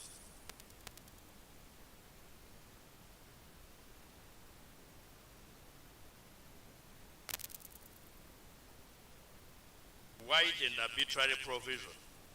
Authorities to look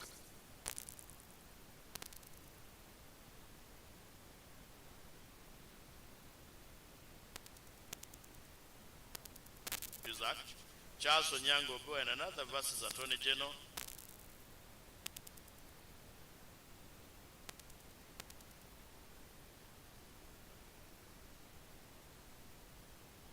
of Uganda, I think Honorable Namboze has hinted on it.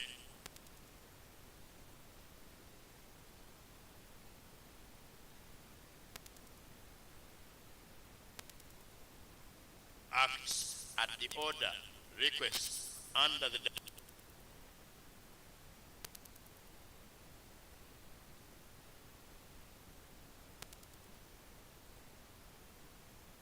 at page 14. Now the foreigner clause, I think,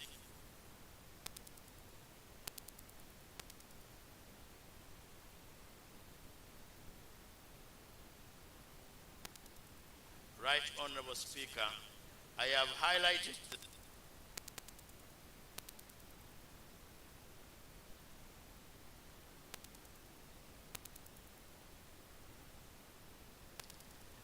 the bill is accompanied with a defective cert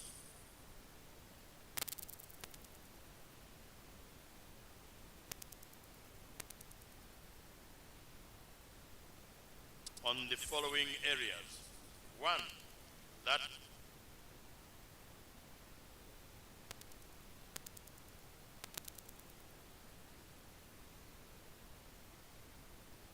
when passed, the impact of the bill on the economy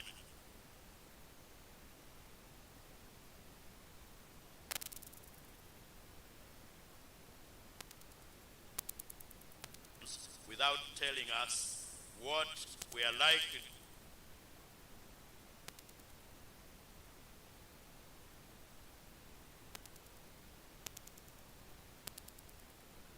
defective and cannot support this bill.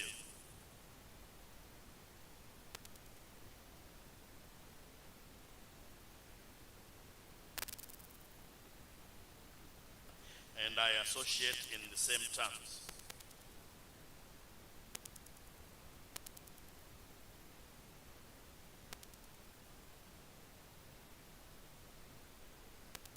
Inconsistency and the voluntary shocks are both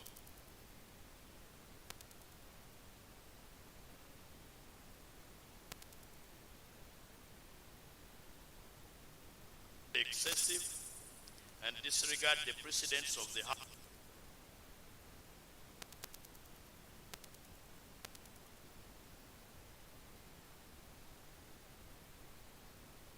Finally, Right Honorable Speaker, for my reasons,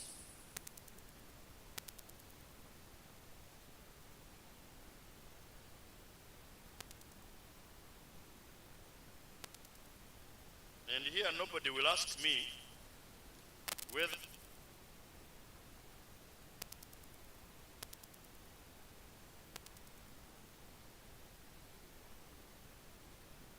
stakeholders in the committee that the committee engaged with.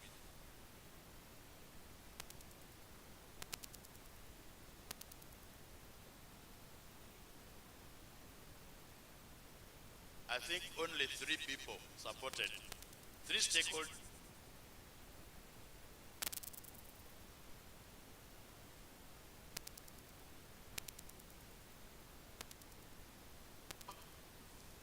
And the gentleman from Fort Portal,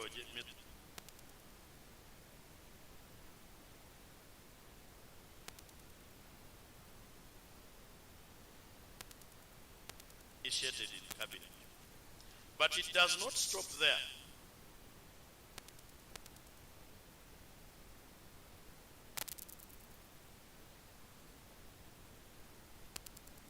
Received the president's instructions. Only the mistake.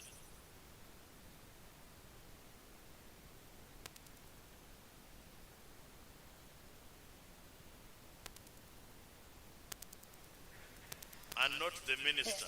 Honorable David.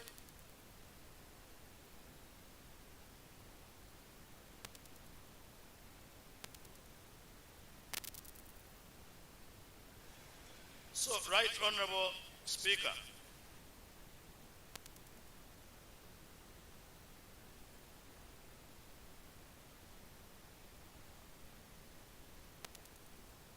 and therefore there is no need for firefighting.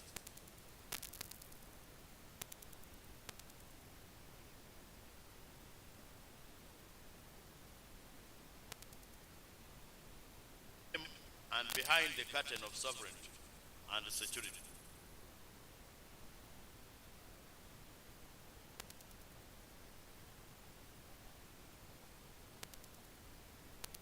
Democratic tenets, constitutional commands, and injurious to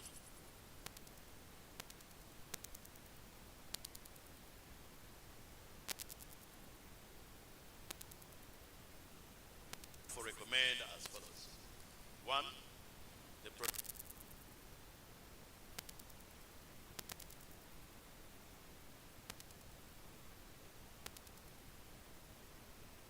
The entirety for the reasons stated above.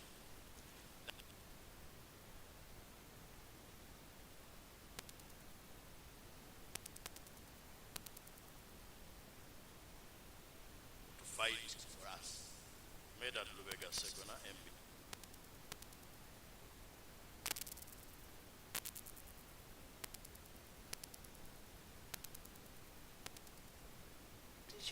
Yes, motion.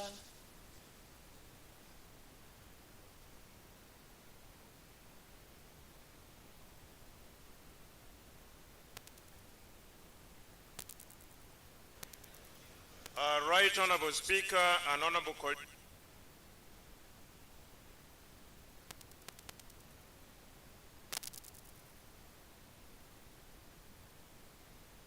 of the minority reports.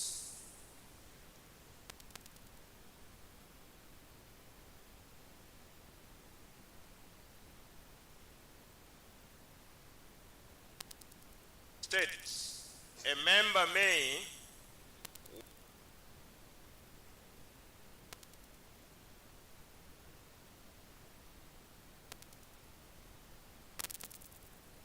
for the House. I therefore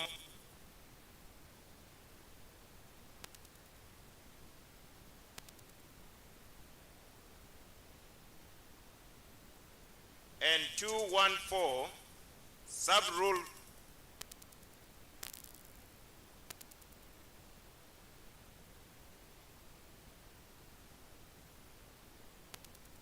report on the bill and the debate.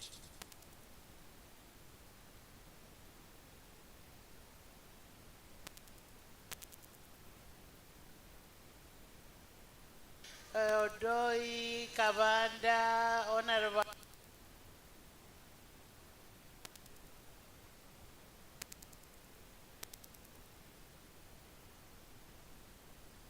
Akelo, General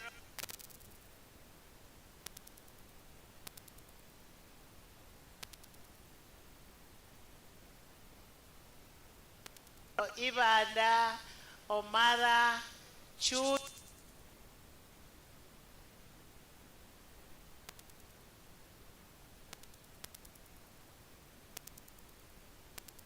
Eric, Gabriel, Toroma,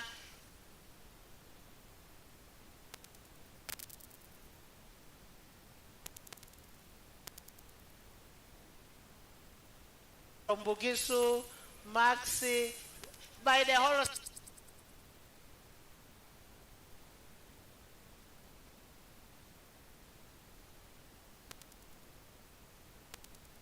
Yusuf Sibambe.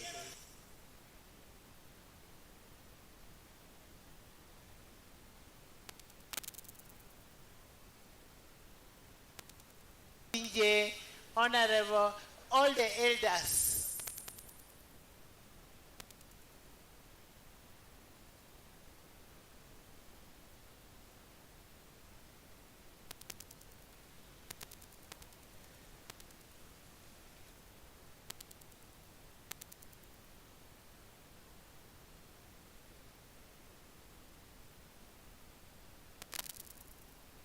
One is that Rule 2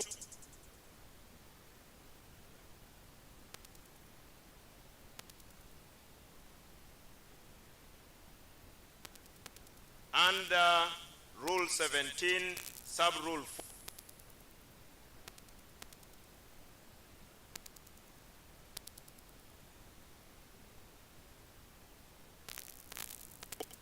is that This particular report,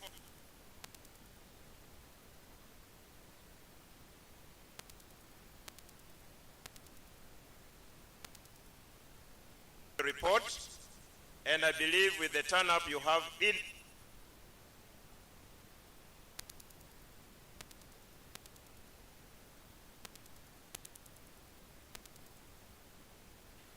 is that the members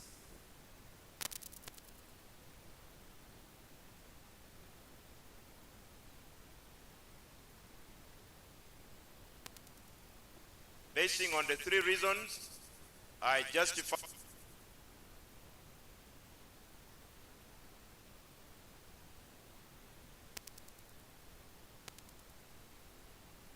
Right Honorable Speaker. Thank you.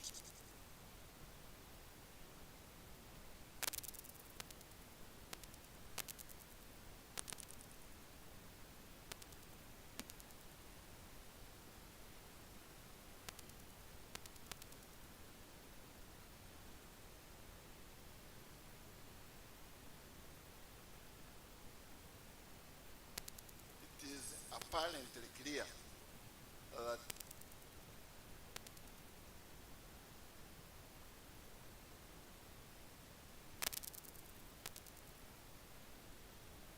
the minutes of the committee meetings and even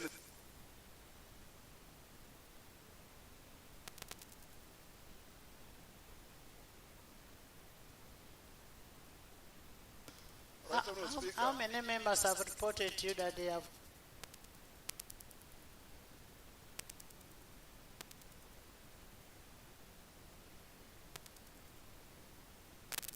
But of course, you know, the presentation has not been to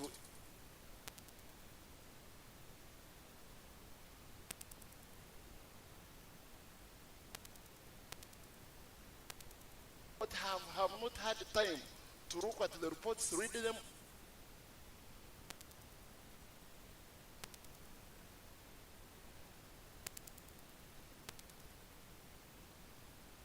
Three, most important, Right Honourable Speaker, this particular bill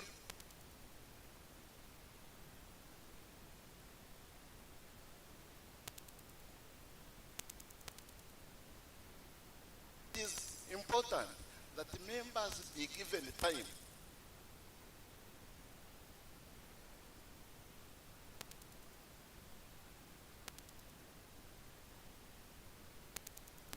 to debate. So I do strongly oppose the motion.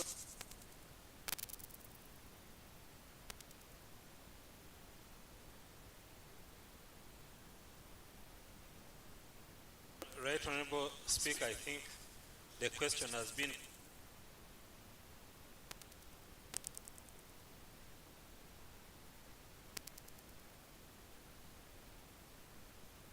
fasted to read quickly, which I strongly oppose, because I think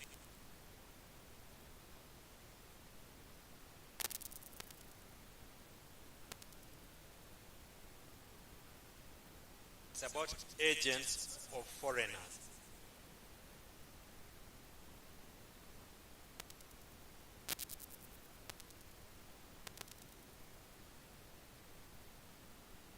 Members, I put a question that rule 20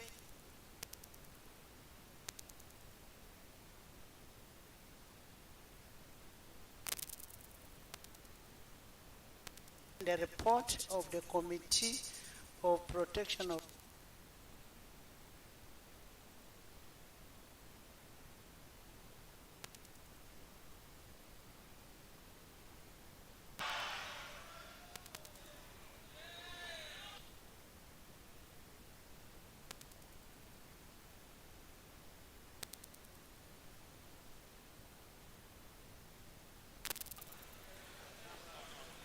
Right Honorable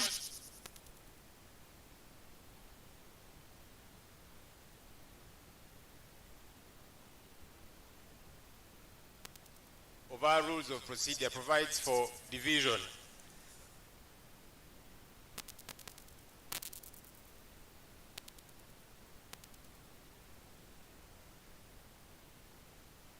And Immediately 40 or more members stand in their places.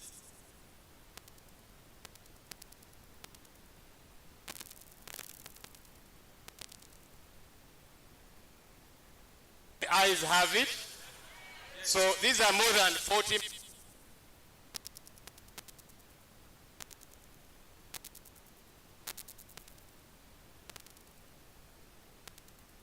The rules, you need to start reading the rules. So, Madam,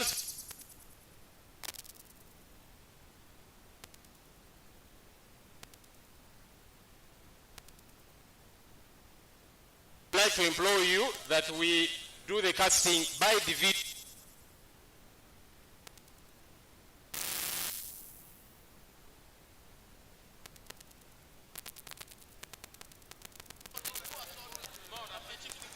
Honorable.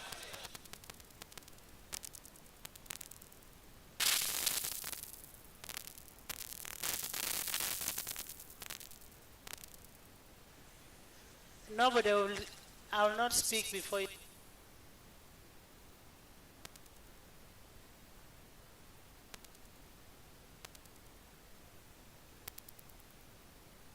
Right Honorable Speaker, the rule says you...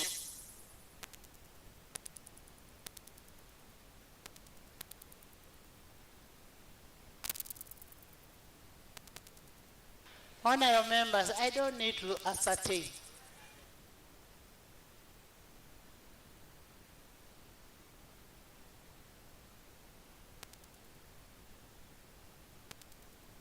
And then we see.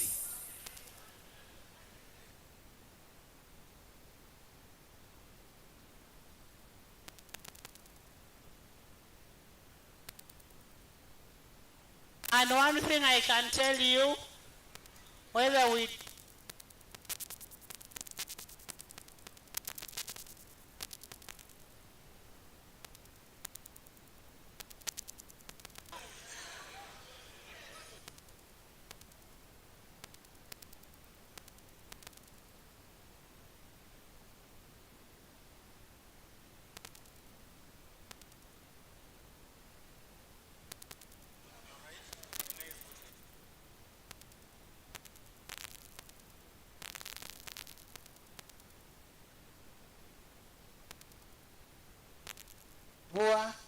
appoint for eyes, the eyes can.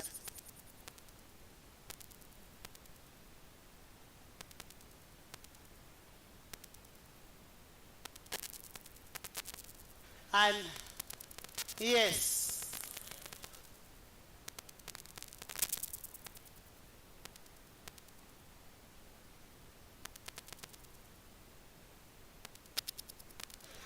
and the ones abstaining can remain with me here.